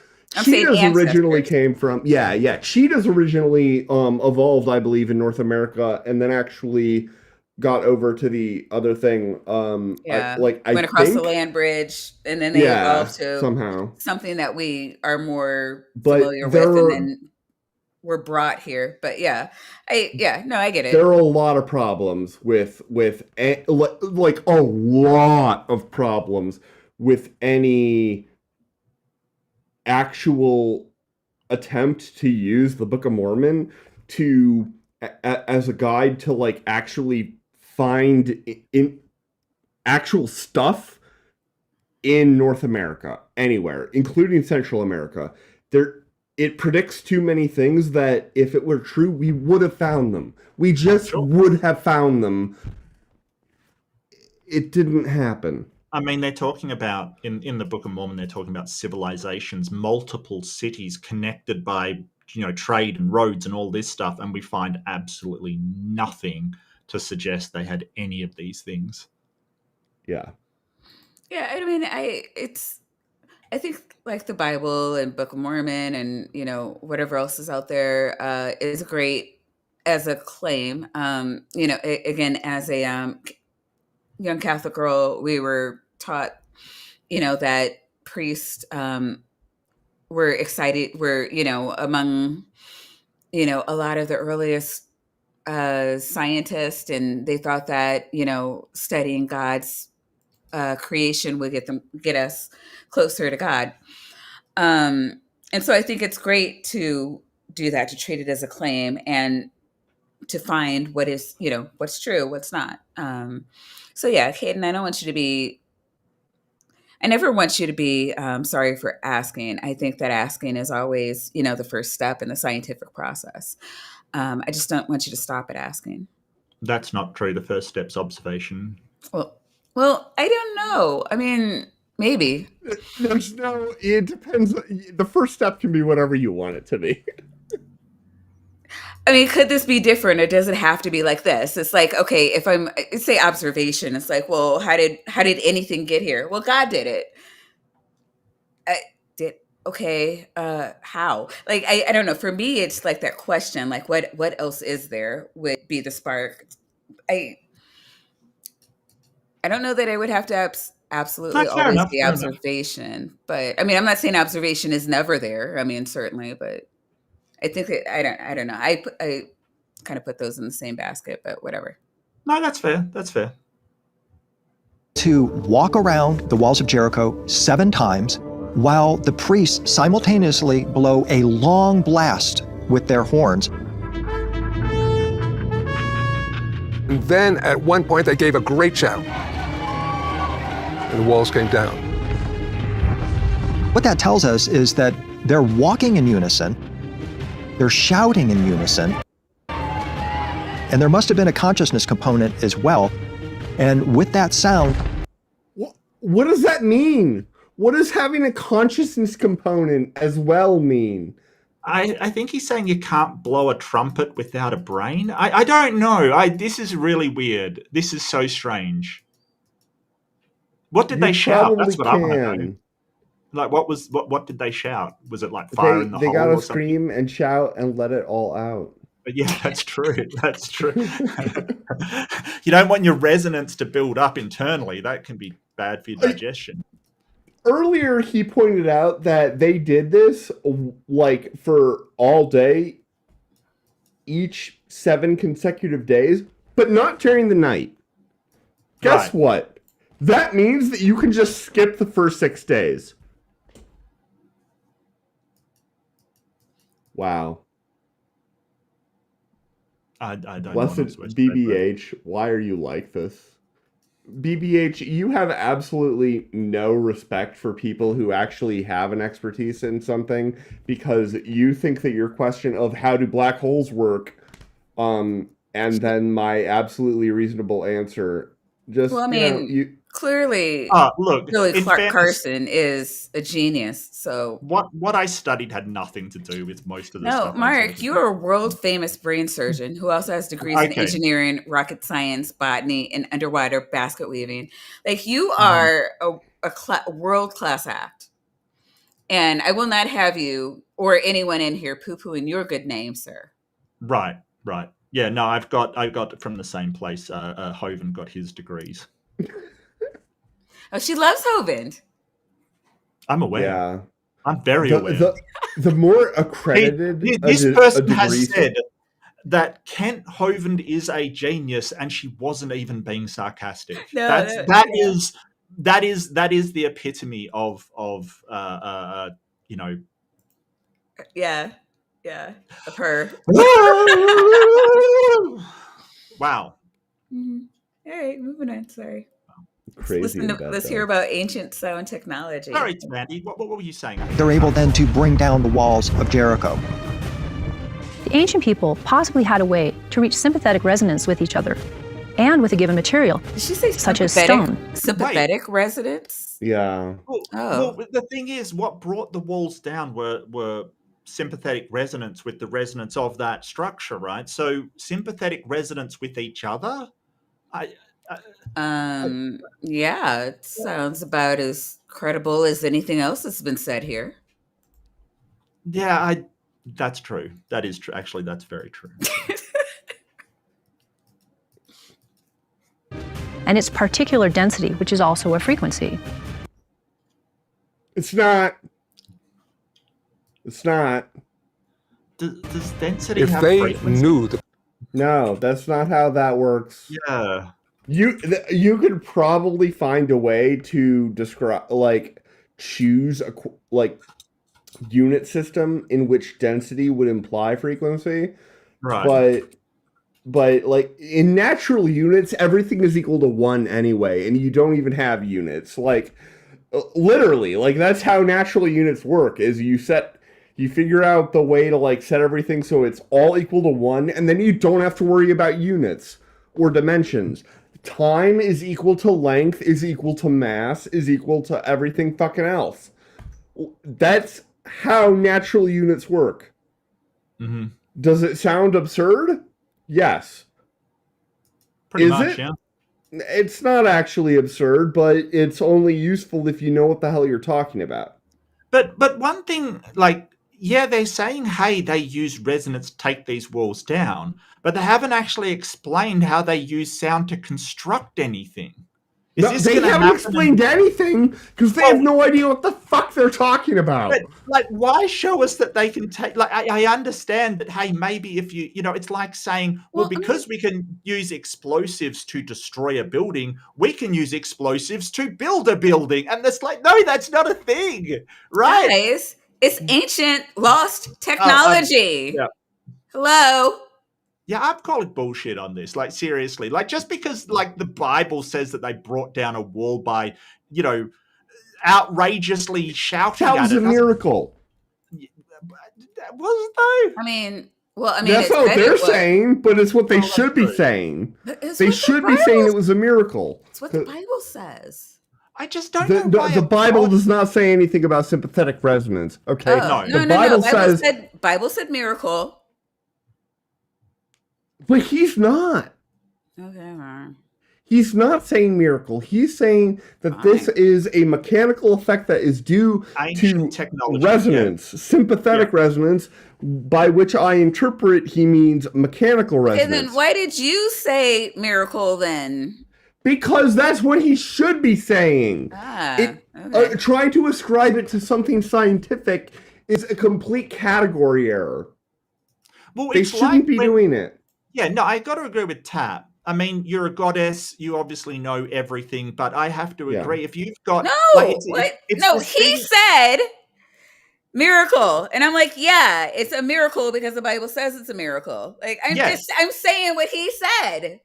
Well, the thing is that people go, oh, it's a miracle. Now let's explain it with technology and science. And that's the mistake I think Tap's pointing out. I mean, correct me if I'm wrong, Vandy. It's ancient you're right. technology. Yeah. It's lost. It's the whole point of this. That's why you have to, like, vaguely describe it because it's lost. I don't. Maya, why does a god need a spaceship?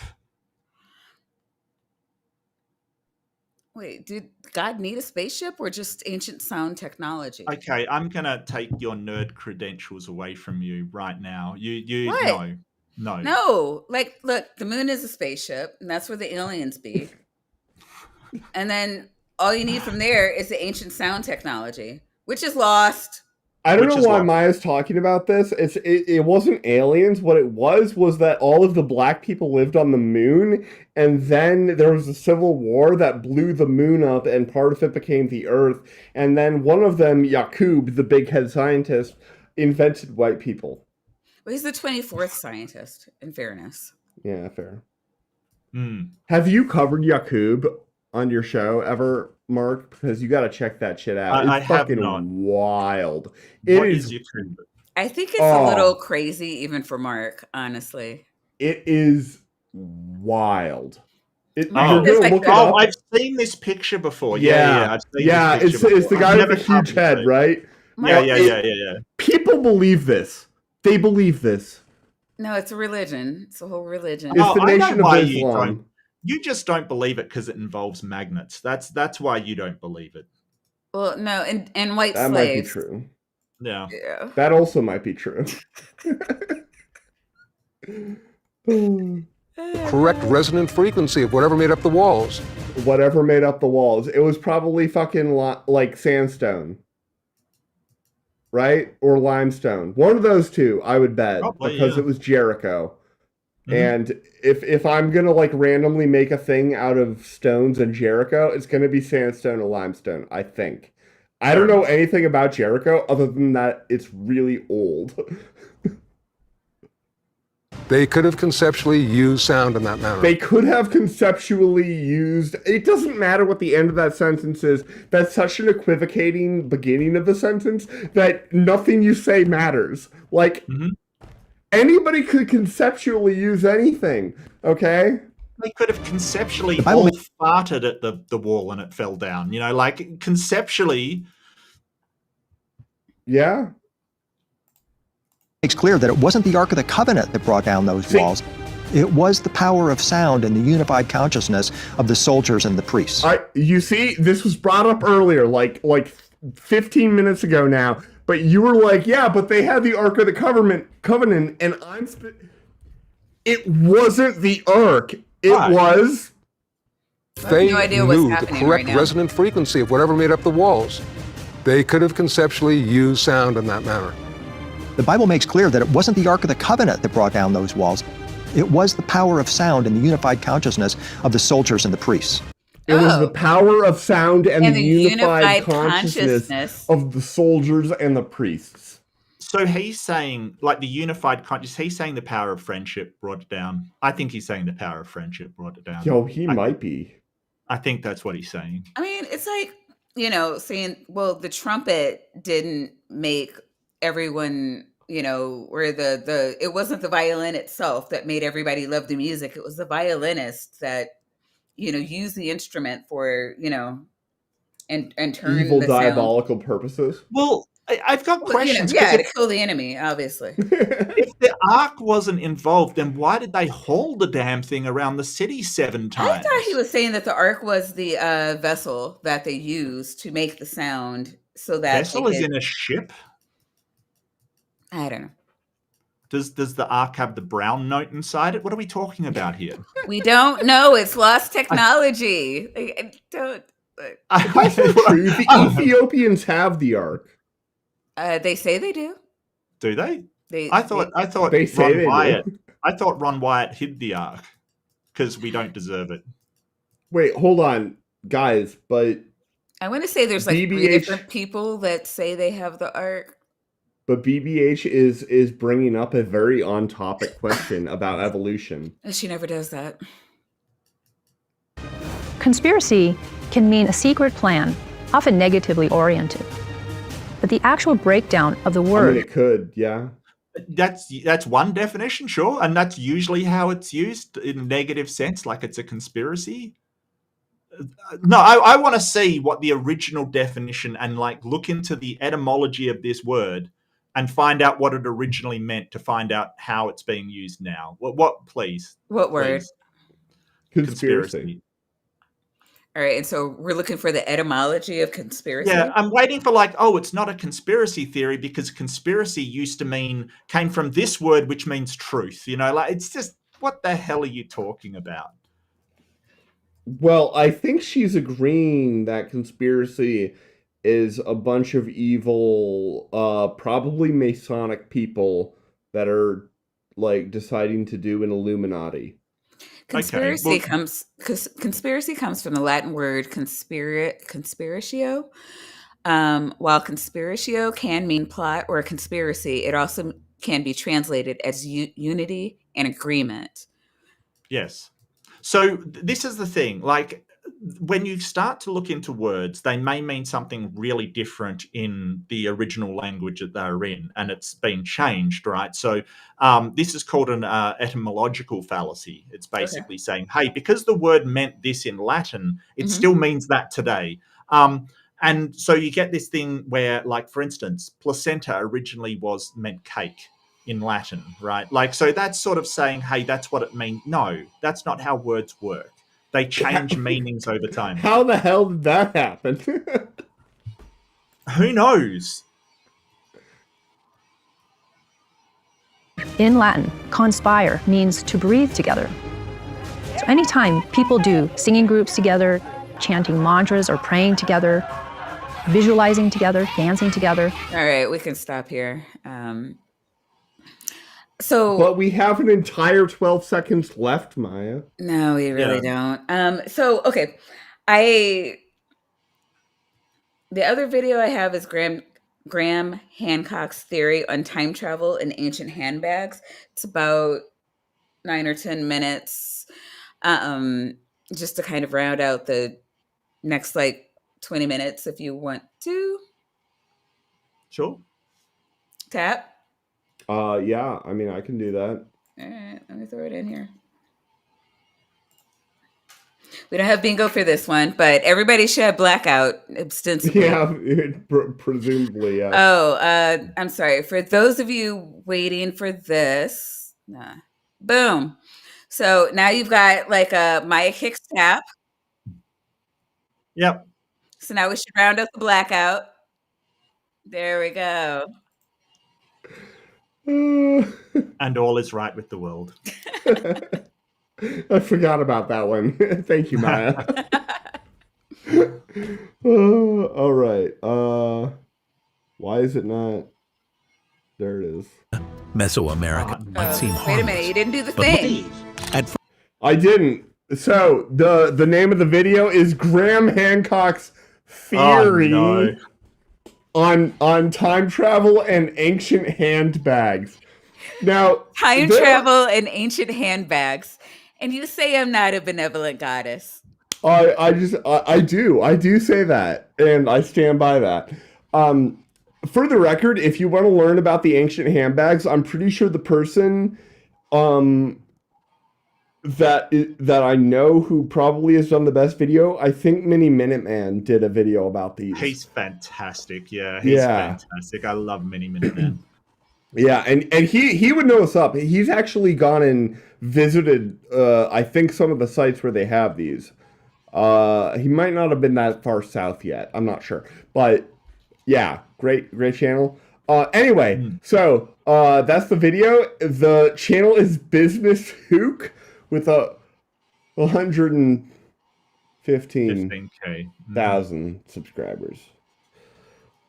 With over 2 months, 608,000 views. So that's a lot more than the other one.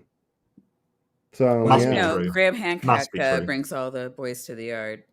And they're like, it's better than ours. First glance, a simple handbag symbol might seem harmless, but look closer. It's found in ancient carvings worldwide. And that means it's harmful? These mysterious handbags repeatedly appear in Mesopotamia, or it's just Mesoamerica. Or a basket. Yeah. They or use literally baskets anything. a fucking lot. or literally anything that vague shape, which is not a very specific shape, that they might be holding. As a purse. It's totally a purse. It's probably like Louis Vuitton. Asia and Africa. Why? It's just a fact that those identical bags are found in Identical ancient bags. Sumer. God damn it. Then what? Like, show me the ancient satchel, and I'll, Korea satchel, and I'll start to pay some attention. Do you guys think he can read cuneiform? No. No. Do you guys think that we've ever had somebody on this show that can read cuneiform? No. I mean, not that was not a guest. You mean Dr. Josh? That's or that we have had as a guest on this show that can read cuneiform in the last 8 days. Yeah. Yeah, because Dr. Josh was here last week, and I'm pretty sure he can read cuneiform. Yeah, you can do that. Yeah, in the hands that's of a hard individuals act to follow. Like right? you had Dr. Josh and Dr.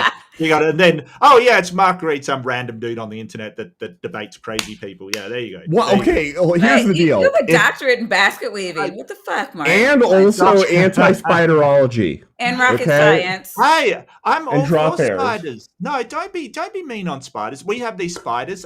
Somebody did a video on it recently. They're called the Huntsman, and they're huge, and they're such cuties. They're awesome. Oh yeah. Okay, so Mark lives in Australia, right? So Yeah. they've got these like huge spiders with machetes that will cut their head off if they're mean to them. So like you can't be talking mean about the spiders, straying spiders. They'll come for him. Yeah, exactly. So the largest huntsman in Australia has a leg span of reaching up to 30 centimeters or 11.8 inches long, like a foot long spider. God damn. It's just his foot, his leg. No, that's the leg span. It's like okay, like the wingspan. Gotcha. So what? A foot is about that far? 30 centimeters, about that far. Yeah, it's about that far. And they're wonderful. They're placid. They're nice. They eat other spiders. They eat insects. They're awesome. No, they're awesome. Are they delicious? You don't eat huntsmen. Don't be sick. We eat cows. They're not like aggressive. Civilization bringers. What do they represent? For decades, archaeologists have been stumped. But one man, Graham Hancock, they carried seeds or grain or just literally anything. You can speed this up, and we don't have to worry about copyright on this. What? They've been stumped as to what they've carried. Like 1.5, 1.25, 2.5. Yeah. Sorry. Okay. Believes he's uncovered the shocking truth. I call them man bag. What if these handbags held the key to a forgotten chapter of human history? Stay with I mean, what if they didn't? us as we dive into this ancient because mystery. the phrase "man bag" wasn't around until this guy came along. Well done, sir. You called him a man bag. Yeah, you've coined that phrase. That's ancient people only had merces. Never been in the vernacular of Western society before. What a guy. Explore the secrets that could change everything we thought we knew. The global presence of handbag carvings. The first thing that stands out is how widespread these handbag carvings are. They aren't limited to one place or one Sorry, I gotta say, what stands out is how fierce they were.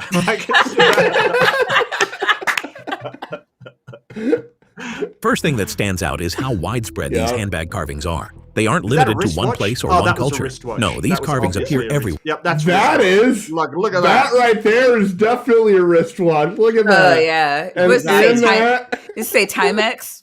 100% a It could not be a. They have them on both arms. Oh yeah. No, it So he's totally got could not be a bracelet. No. One of them's a Rolex and one of them's like a Breitling. There you go. Everywhere. In ancient Mesopotamia, the Sumerians, Assyrians, and Babylonians depicted Look, them. he's got and it's not wings just and everything. He's clearly a god. You got to get the bling bling. Yep. Yeah. there.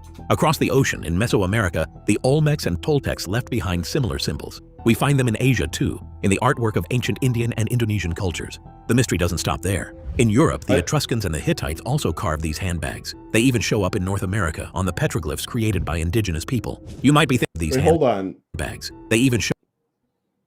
Do you guys see them? Because I don't see them. Nothing. I don't know what I mean, I don't know what I'm looking at. I see hands. Yeah, I think there's some people at the bottom, but I don't see bags though. Is it this? It's this. I bet it's this thing right here. No, I mean that isn't even up the right way for the handle. It's right? the only thing that could possibly like be it though, right? I think the smudge there maybe. I honestly have like no that idea. smudge. I can't. Or that smudge. Or that. That's not a handbag. That's a velociraptor. Whatever gets you on Joe Rogan. That's That's what it is. Yeah. I would go with my whiteness. Show up in North America on the petroglyphs created by indigenous people. You might be thinking, so what? Maybe yeah, kind of. They all just used handbags. But that doesn't explain the pattern. These symbols appear across continents, cultures, and periods. Cultures that never had contact with each other. How could this be? You know, people holding stuff in their hands is just not that weird. It's just not. Why did so many ancient if it's civilizations something designed for carrying things? Like our technology, I mean, obviously it wasn't as fundamental as fire, but things to help us carry crap around, it's pretty, ubiquitous, fundamental technology. Yeah, it's kind of one of those things we went, hey, we can't carry a lot of stuff. We still do it. Yeah, no joke. And I need to carry all this crap. So, like, when you think about hunter-gatherers and stuff, being able to just carry more crap when you're gathering nuts and fruits and stuff, it kind of just makes sense. Pretty sure those are baskets, though. You're right. depict the same object, a handbag, in their art? There are no simple answers, but it gets stranger. These handbags aren't just ordinary bags. They're often seen in the hands of gods, deities, or mythical beings. They appear amid religious and cosmic scenes. What could this mean? Why would ancient people use the same object, especially one often tied to divine figures? Oh God, why would ancient people need things to carry things in? Like, they're gods. Like, why can't they just not have humans behind them to carry their shit? Like, I don't understand why this is like such a. But Maya, what if they also all had shoes, right? Well, the reason why the most powerful people were carrying these bags is that ordinary people couldn't afford Louis Vuitton. Okay, that's basically it. Yeah, that's true. Yeah, because I mean, like this guy, all you basic bitches with your baskets. Yeah, yeah. If this dude who's holding the sun wants to like go and buy some Louis Vuitton, they're gonna have to like go forward in time like 10,000 years or some shit. I mean, that's not the sun. It's clearly planet Vulcan or whatever. Are you trying to say that these are time travelers? I'm just saying that, you know, this is Göbekli Tepe. And I would never say that. But Graham Hancock. Oh, yeah. He's got his hands, he's got his cock, like, you know. Would ancient people use the same object, especially one often tied to divine figures? The answer isn't obvious, but it points to... It's really, I mean, it's kind of maybe a little obvious, which is that it's just not that weird a trope to have. It's like asking... I mean, I already made the why do they all have shoes bit, so. To something bigger that may reveal a deeper, hidden connection between these distant cultures. Could these handbags be telling us more than we ever imagined? Something about... I don't know, I can imagine an awful lot. The gods, or perhaps a lost ancient knowledge that traveled the world. That's the mystery we're diving into today. Mainstream explanations versus mysteries. At first glance, it might seem easy to explain these handbags away. After all, bags are common. Nearly every culture has them. Holy shit! He's there. He got there. You're right there. He got there. Whoa! I feel. Roll credit. I feel like legitimately though. I kind of feel like we should. So the thinking goes, these handbags might just be ordinary objects, nothing special. The idea it's like saying every culture had spears. It's like, well, yeah. Yeah. Yeah, no, oh my God! did. Look, they're wearing dresses. Dresses are the wardrobe of the holy. Like, yeah, right. I can imagine bags being a more luxury item in early days because a bag, like an actual bag, requires weaving. on some level. It requires stitching of stuff. Like if you're gonna make it out of folding some animal skin together and then stitching it shut, like that is going to require an artisan who has some training on some level. And in the very early days, that could be a fairly advanced, skill. I'm talking about like, really early. Yeah. Like we joke about it a lot, but actual proper basket weaving, can you weave a basket? Because I can't. No, Mark has a PhD. I have a PhD. Yeah. Exactly. And it's not nothing, right? Like there are different styles. You have to like know what you're making the basket out of. Are you making it out of reeds? Are you making it out of hopes and dreams? Are you making it out of Carson's inability to do basic math? I don't know. I think I just want to shout out to the chat. Like, there's so many people trying to explain evolution to BBH like she's ever going to get it. And I think it's adorable. Yeah, and you know what? No matter how much you say that, which for the record, BBH, that's an insult against you. She's still gonna love you. She still loves you all the time, even though, yeah. No, I mean, and I don't know. I know the mods get mad at me because I'm always like derailing the stream to focus on her, but like, it's your stream. Well, yeah, but like, I really like the science talk. People love talking about evolution. I don't know shit about it really, and then I am sure I'm not the only one. So like, I think it'd be helpful to more people than her. So like, and who couldn't be reminded about evolution every once in a while? It's just like such a basic thing that things would change over time. Yeah, it's not. It's just. It's fundamentally not that hard to understand. It really is. Correct. Yeah. But I think it's adorable. Let it happen. Now, if she starts to get mean, I trust my mods completely. But I don't know. I like the science talk. She could talk science in the chat. I'm cool with that. No proselytizing. God damn it. Jester has been a cultist for 17 months. Woo! Nice, Jester.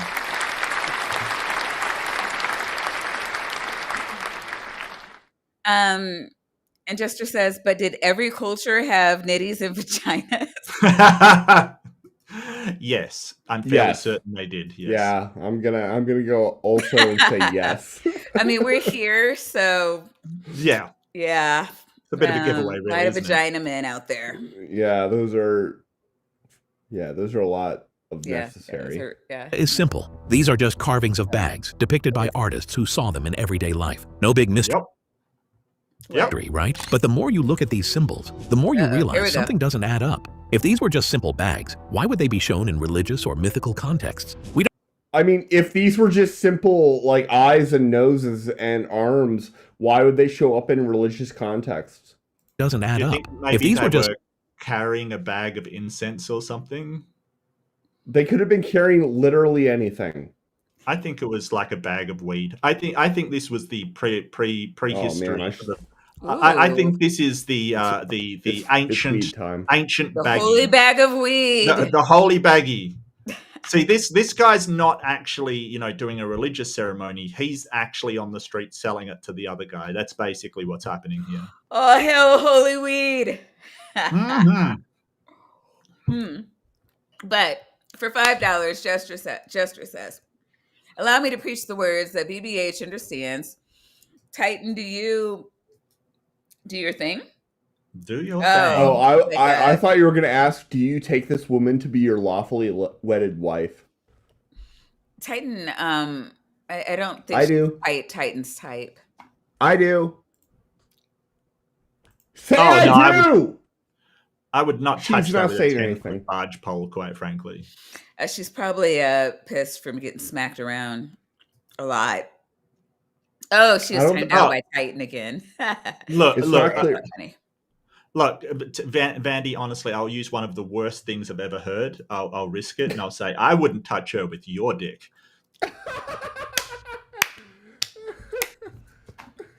I like it. I mean, if you got to measure to the horizon. A simple bag. Why would they be shown in religious or mythical contexts? We don't see bowls, shovels, or chairs in the hands of gods. Why would a basic handbag be so important in ancient stories? And there's more. The handbags across different cultures look strangely alike. Yeah, you don't say! A bag held in the hand will look like other bags held in the hand? Why are you like this? Same shape, same style. Even it's not the same style though. Like they okay, really like, are different styles. We should get Anna Wintour on as a guest and be like, this. No, you don't understand handbag fashion. the way they're held is the same, in the palm with the fingers upturned. This isn't normal. If every culture... That's how you hold things! Hold on. Well, I gotta get a bag. I have a bag. Of course okay, you do. okay. Break it out. I have a bag. Okay, this is my bag. That's a bag. That's his bag. Yeah. It's larger than those bags. Guess what? Look at how I hold it. Look, we don't know that those are giant people. That's unnatural. Like, I hold it with my fingers pointing. This is on the level of stupidity as a banana fits in your hand just right. Right?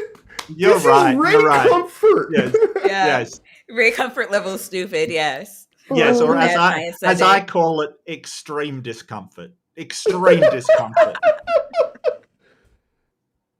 had bags, surely they would all look different. Yet the handbags remain almost identical Why across would they? continents and centuries.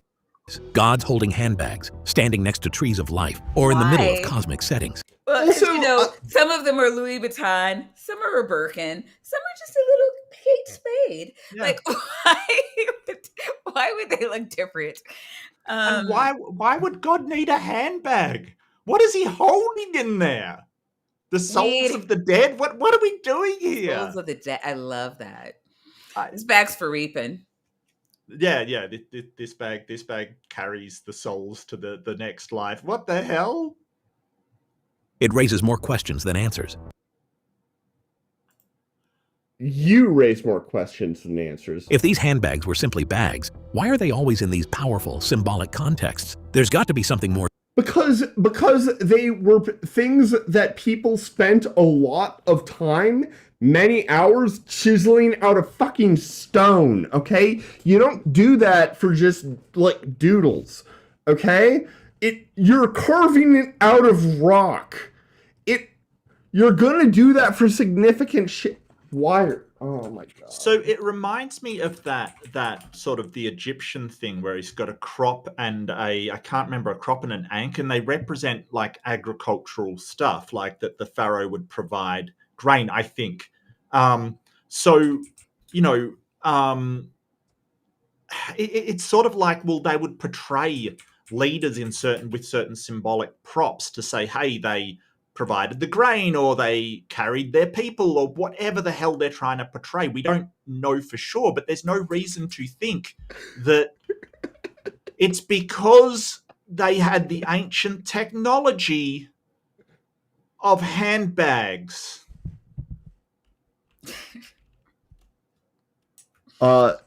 Jay, you're not wrong. I am totally one of those people. Or to it. Could these handbags be symbols of something deeper, something more significant? That's the real mystery.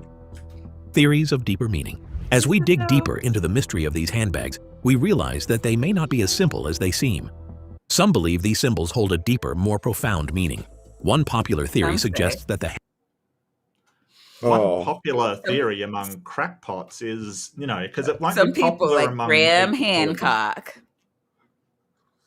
handbag represents the cosmos. The semicircle shape, which looks like the handle, symbolizes the sky, while the square base, the handbag's body, represents the earth. They create a visual connection between the heavens and the world below. It's an elegant idea. It suggests that these handbags are not just objects. So this is the stone that we're looking at straight down there is the one that I featured last night with the man bags on it. But Graham Hancock. The only some people talking about this. I want to see your man bag. Okay, because I already showed my man You did, bag. yeah. You did. It's nice. That's a satchel. I would call that a satchel. Yes. Yeah, but well, that's what a man bag is. Haven't you ever seen The Hangover? Sorry, man purse. That man purse. Yeah. Well, it's a satchel. It is a satchel. Yes. Yes, indeed. Symbols of a divine connection, linking the material world with the spiritual. But here's the thing. Many cultures that carved these symbols had rich and detailed cosmological knowledge. They didn't need simple shapes to represent such vast concepts. Ancient cultures like the Sumerians, Egyptians, and Mayans. Yeah, no, I don't think BBH does believe in black holes, by the way. I don't think she does. Yeah. She believes that you don't know how black holes work. Well, that I'm aware of. She mentions it whenever we're having sex. Had well, for $5, Brilliant says, but have you considered that Louis Vuitton is a time traveler? I had not considered that. Oh my God. Maybe Louis Vuitton is an ancient alien. Have you considered that? Well, I'm beginning to now. Thank you, Brilliant. Because there's no way that we could have invented bags without ancient aliens, quite frankly. Like, that would be beyond us. No, if the last video has taught us anything, it's that we need ancient alien technology for ancient brown people to understand anything, even how to make a basket to carry things. Because I don't know. We're just silly people. Full of intricate symbols and designs. All coming together now. The idea that they would reduce the vastness of the cosmos to a simple semicircle and square feels a bit too simplistic. Yeah. But no one's saying that's what they're doing. Nobody's saying they're reducing. Well, that's not true. This guy is saying it. This guy is saying it. Right. Exactly. That is true. So, could there be something more? Another theory is even more mind-boggling. Some suggest that handbags are not just ancient symbols, but can also represent time travel. The reasoning goes like this. The handbags resemble modern designer bags, which weren't even a thing in ancient. You called it. Oh my God. I hadn't even gotten around to watching this video yet. Look at you. No. No, this is just something I came across while I was looking for the last video. And I was like, oh, well, it's short, but maybe we can put it with something else one day. And that was great. Way to go, Mark. You called it. No worries. I hate you, Maya. Ancient times. Could they be the work of time travelers? After all, strange artifacts from ancient civilizations look like they belong to a much more advanced time. For example, some carvings seem like modern technology, like cell phones, laptops, and even astronauts in spacesuits. That does not look like an astronaut in a spacesuit. If you think that looks like an astronaut in a spacesuit, I don't know what to tell you. Like it. I'm sorry. You know what, Brilliant? I'm sorry. You did clearly call it first, but and that is totally an ancient astronaut coming from modern times to theirs, I guess. Because we've only had astronauts for not even a whole century, so definitely have to be a modern astronaut suit.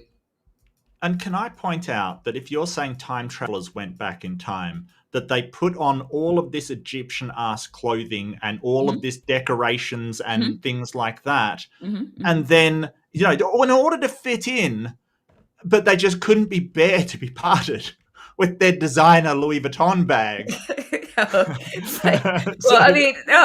Look, those bags were so last year. Possibly. That was so last millennium, but could it be possible that these ancient cultures were somehow influenced by people from the future, carrying modern objects? I suppose epistemically, yes, but not based on any actual physical theory. No, we do not have anything that would really explain. Maybe there could be a weird wormhole thing, but even then I'm skeptical. Well, what it suggests is that travelers from the future went back to the past, and not only were they not wearing any protective equipment or anything to prevent them from getting a disease back there or anything like that, or, as you said, spacesuits, right? They also were in casual attire with a handbag. Like, are we talking like tourists, like time traveling tourists? No, they're Because gods. So they don't. They just lay around with their handbags in their hand, like or this, I guess. Yeah. They're just posing, strike a pose. It's like a. Right. What we were saying earlier, it's like a. Awesome. Are they saying that the ancient peoples of Egypt did cultural appropriation on modern Western culture? Those bastards. Those pricks. Objects like handbags from their time? It's a wild theory, but when you consider the strange consistency of these symbols across cultures, it starts to feel like it could be part of a bigger, unexplainable story. What if these handbags... It's unexplainable proceeds to explain it. Oh, right? Bags aren't just bags at all. What if they hold secrets that could change everything we know about human history? The mystery continues to deepen. Bag? What's in the bag? Like, seriously, like, could it contain secrets? If my wife's head is in that bag, I'm going to be really mad, you guys. So now we've gotten from, oh, it's a bag, to it's a bag copied from a time traveler in the future, to a bag copied from a time traveler in the future, which holds the secrets of the cosmos. Like, what are we doing here? Like, seriously. Right? Graham Hancock's theory. Graham Hancock, the well-known author and researcher, has a theory that takes this mystery to another level. He believes that the handbag does do that. And carvings are not just symbolic representations of the cosmos or time travel. Instead, he argues that these handbags could be a clue to a much older, lost civilization that existed long before any of the cultures we know today. According to Hancock, I mean, it would be great if Graham knew how to read cuneiform, right? Because he could just read what it said. Yeah. And this would all be over. But Graham can't be bothered to be educated about anything ever. So, fuck modern science and everybody who supports it. Oh my God. These handbags might be the key to understanding a forgotten chapter of human history. His theory begins with the idea that the same handbag symbol appears in various cultures worldwide. It's not just a coincidence. Hancock suggests that ancient civilizations such as the Sumerians and the Mayans may have been visited by a group of highly advanced beings. These beings, whom he calls knowledge bearers, brought wisdom and technology to these ancient cultures. The handbags, he believes, could be symbols of these knowledge bearers and the knowledge they brought with them. I mean, if you are going to carve into stone a scene that described the conveyance of advanced knowledge, you would do fucking better than this. It is wild that people think that this is how that message would be transferred. It is wild to me. Hancock's research takes him to ancient texts, particularly those from Mesopotamia. He looks closely at the story of Oannes, a figure from ancient Sumerian mythology. Oannes was said to be a godlike figure who came from the sea and taught early humans important skills, such as writing, agriculture, and law. Interestingly, Oannes is often depicted holding a handbag in many ancient carvings. And is that fundamentally how they communicated those other things you mentioned? No, we probably know that that's the tradition based on, other stuff that communicates that was the tradition, not just the fact that people held bags in their hand. He probably, the whoever is it, when a god has an association with a certain thing, if they used bags for that, they would draw the god. It's like, the god of agriculture having a scythe or something, right? Like, it's not a great stretch to go, well, whatever it needed, used a freaking bag. That's it. And that doesn't even look like a modern handbag. Okay, I'm just going to point that out. It's way too small. It's way too small. It's way too small. Maya, have you ever had a handbag that was that small? Yes. You use it to go out. Okay, yeah, but does it have a full-on handle, or is it just a thing you hold in your hand? Really? No, yeah. I normally see them as just a thing that you literally just hold and doesn't have a handle. Man, usually ones that small have a strap. It's the size of the hand. I'm gonna go see if I see mine, but yes. All right. We have been duly. Yeah. Why the hell would you fucking use a bag that small? Welcome to Bad Accessorizing Sunday. We'll be back with Maya showing how not to carry a handbag in public. She'll be right back.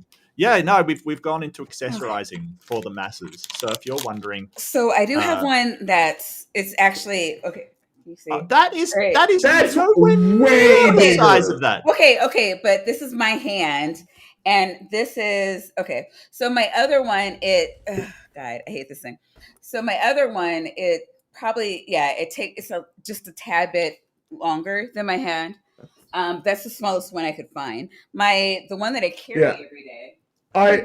This is the one. Oh, you can't see. You know it. You gotta. My those are both literally 5 times larger than what we're describing. No, that's what I'm saying. That it's smaller. It's smaller. This is a normal size mom purse. This is much smaller than that. This is like half that size. And then my smallest purse, I can't find it. Is what I'm saying. Is half the size of that other purse. You know what? Shut the fuck up and listen to me. You would probably be able to find it if it wasn't so small. Yeah, I mean, I think I haven't been dating lately, so You're just trying to convince us you're a goddess by pointing out that you have a small purse like this guy. The small yeah, bag. Yeah, you hold totally the cosmos or whatever, and I forgot what he said. You hold the cosmos or secrets of the universe or something. So. Okay, I agree. I don't know why somebody would have something that big, that small. However, it's a goddamn drawing. Like it's not. I don't know what would. I think it's just a drawing. I think he's being of a basket. I really do think these are baskets. Yeah, and I think he's just being. I feel like they probably just a woven crude basket to carry seeds or something that you can't carry by hand. That's it. Right. This one has a flap though, definitely. Right? Like, does it? It's a flap. Like I got a flap. I don't see the flap. I don't see it either. Right. It looks and the reason I want to say it's basket is because like the top of it, the top of it looks like it's woven, like how top of baskets look woven and how the bottom of baskets look woven. Like that's really what that looks like to me. I just don't think they put a lot of like time and effort into it because that wasn't the focus of whatever it is, that picture is trying to depict. Yeah, they want to focus on his muscles. Connects Oannes with the 7 sages, a group of wise beings who, according to ancient Mesopotamian texts, were responsible for bringing knowledge to humanity. Hancock believes these 7 sages could be the same beings who traveled across the world, leaving behind clues in the form of these handbag symbols. What if the handbags were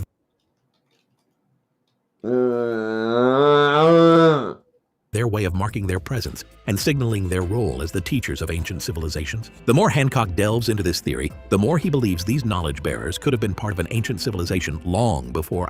The more he delves into these theories, the more he believes this silly nonsense. Like, that's so classic Graham. You know what? If he's going to go on to Atlantis, I'm going to laugh my ass off, seriously. Atlantis is responsible for handbags would just be perfect. Perfect. Like, I'm pretty sure this is probably a scene out of a movie. I don't know what movie, but it looks Gods like of it. Egypt, maybe, or something? Gods of Egypt. That looks like that Elizabeth Taylor scene from Cleopatra. It could be. I have no idea. Civilization so advanced that its legacy was passed down through symbols, myths, and carving. By the way, this right here, look at how they're all moving. They're doing it in sympathetic resonance to bring down the pyramids, you guys. Bring down the walls, yeah. Where are the trumpets? So I forgot the Could trumpets. the handbag's It's never gonna civilization work. so advanced that its legacy was passed down through symbols, myths, and carvings? Could the handbags be the key to unlocking this lost history? Why would they be? The But the reasons, Maya. Is this Atlantis? Oh, I'm so happy right now. It's so let's find This is out. probably from and survival. what do you call it? The Moses parting the sea or something. Oh, or the I could be flood, wrong. Noah's flood, or Oh, you mean like the there's a movie, there's a specific movie with a scene that you're thinking of, and I can't remember the name of it though. Was The that Prince of Egypt? No, That was a cartoon, wasn't it? That was a cartoon, yeah. Yeah, but I think we're in the same page. But it did have that scene. If Hancock's theory about an ancient lost civilization is true, man, they're not going to show us. then one more piece of the puzzle needs to be explored. And it won't be. Cataclysm. According to ancient texts, there was a time when the world was nearly destroyed.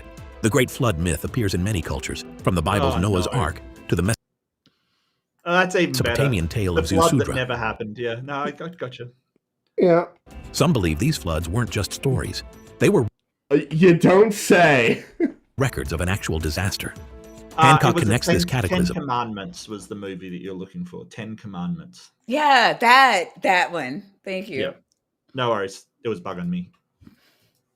To the Younger Dryas, about 12,000 years ago, when the Earth suddenly plunged into an ice age. During this time, massive floods and natural disasters ravaged the planet. It's believed that the survivors of this cataclysm may have been the very beings who brought advanced knowledge to the primitive humans. The 7 sages might have been these survivors, including figures like Oannes.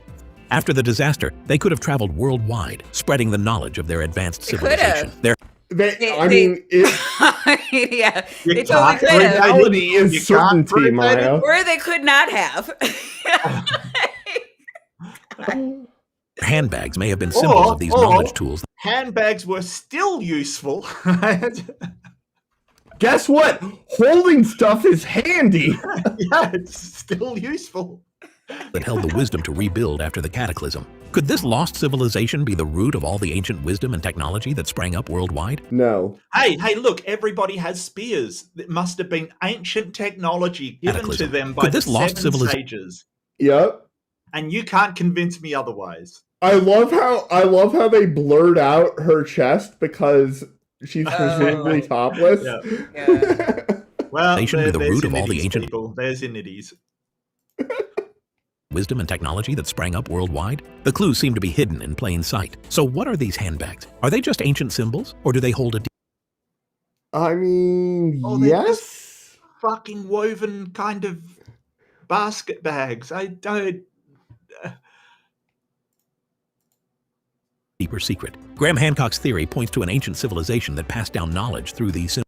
Oh, Kip. I mean.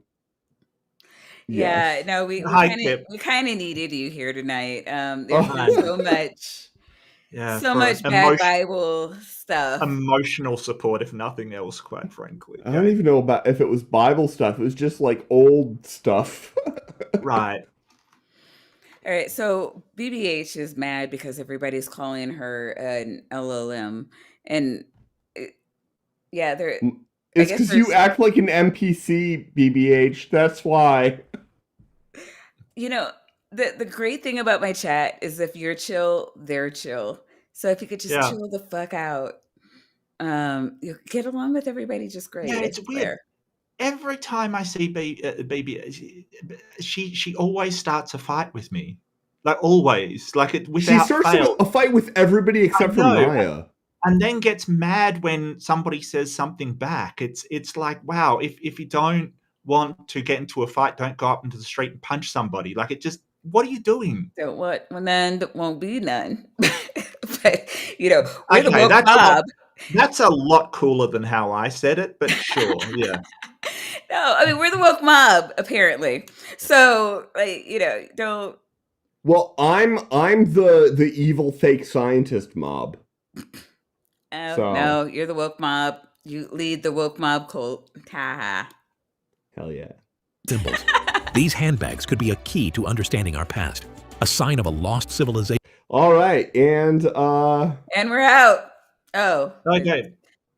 No, that's the right way to do it. I appreciate it, Maya. I Sandy twice. Ha ha. Get your bingo cards, kids. We're done though. Before we came on, I said I had a video to show you guys, which was a trebuchet in England, and actually Lynn found it for me, so I can grab that. Oh, shut up, Maya! Show the video. Come on. But so we were being hassled just with no reason whatsoever. Quite frankly, no reason whatsoever by Maya, who basically.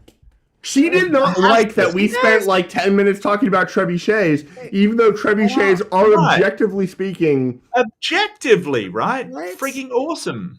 Freaking yes. Look, they really are. Like, they really are. They're really cool. I saw the final season of Game of Thrones, and I was not Maya. impressed with trebuchets. Okay, so this was in, it was kind of in west of England, near the border of Wales, and we went to a castle and they fired off a trebuchet, and I thought it was pretty cool, so we took a video of it, and it was pretty good, so let's go.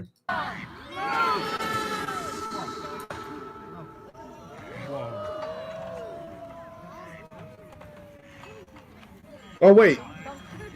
Did it go? It's kind of... Can you see that? It probably went well for the chat, but for me it was a little bit stuttery. Yeah, it was a little stuttery for me. Oh no.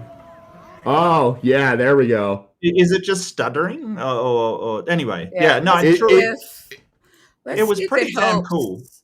Can you... Wait, no, add to scene. Can you try it one more time? See if maybe it was... Sorry.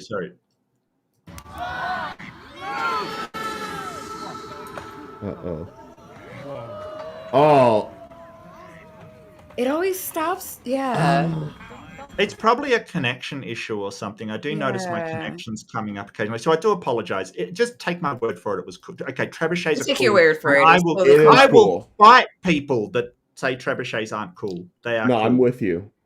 Yeah, I'm weasel buds all the way. I've got you. Mark, who are you? Who are you? Where are you? What do you have coming up this week? I'm Mark Reed. I debate. I love to talk about secular humanism, philosophy, science, and other stuff.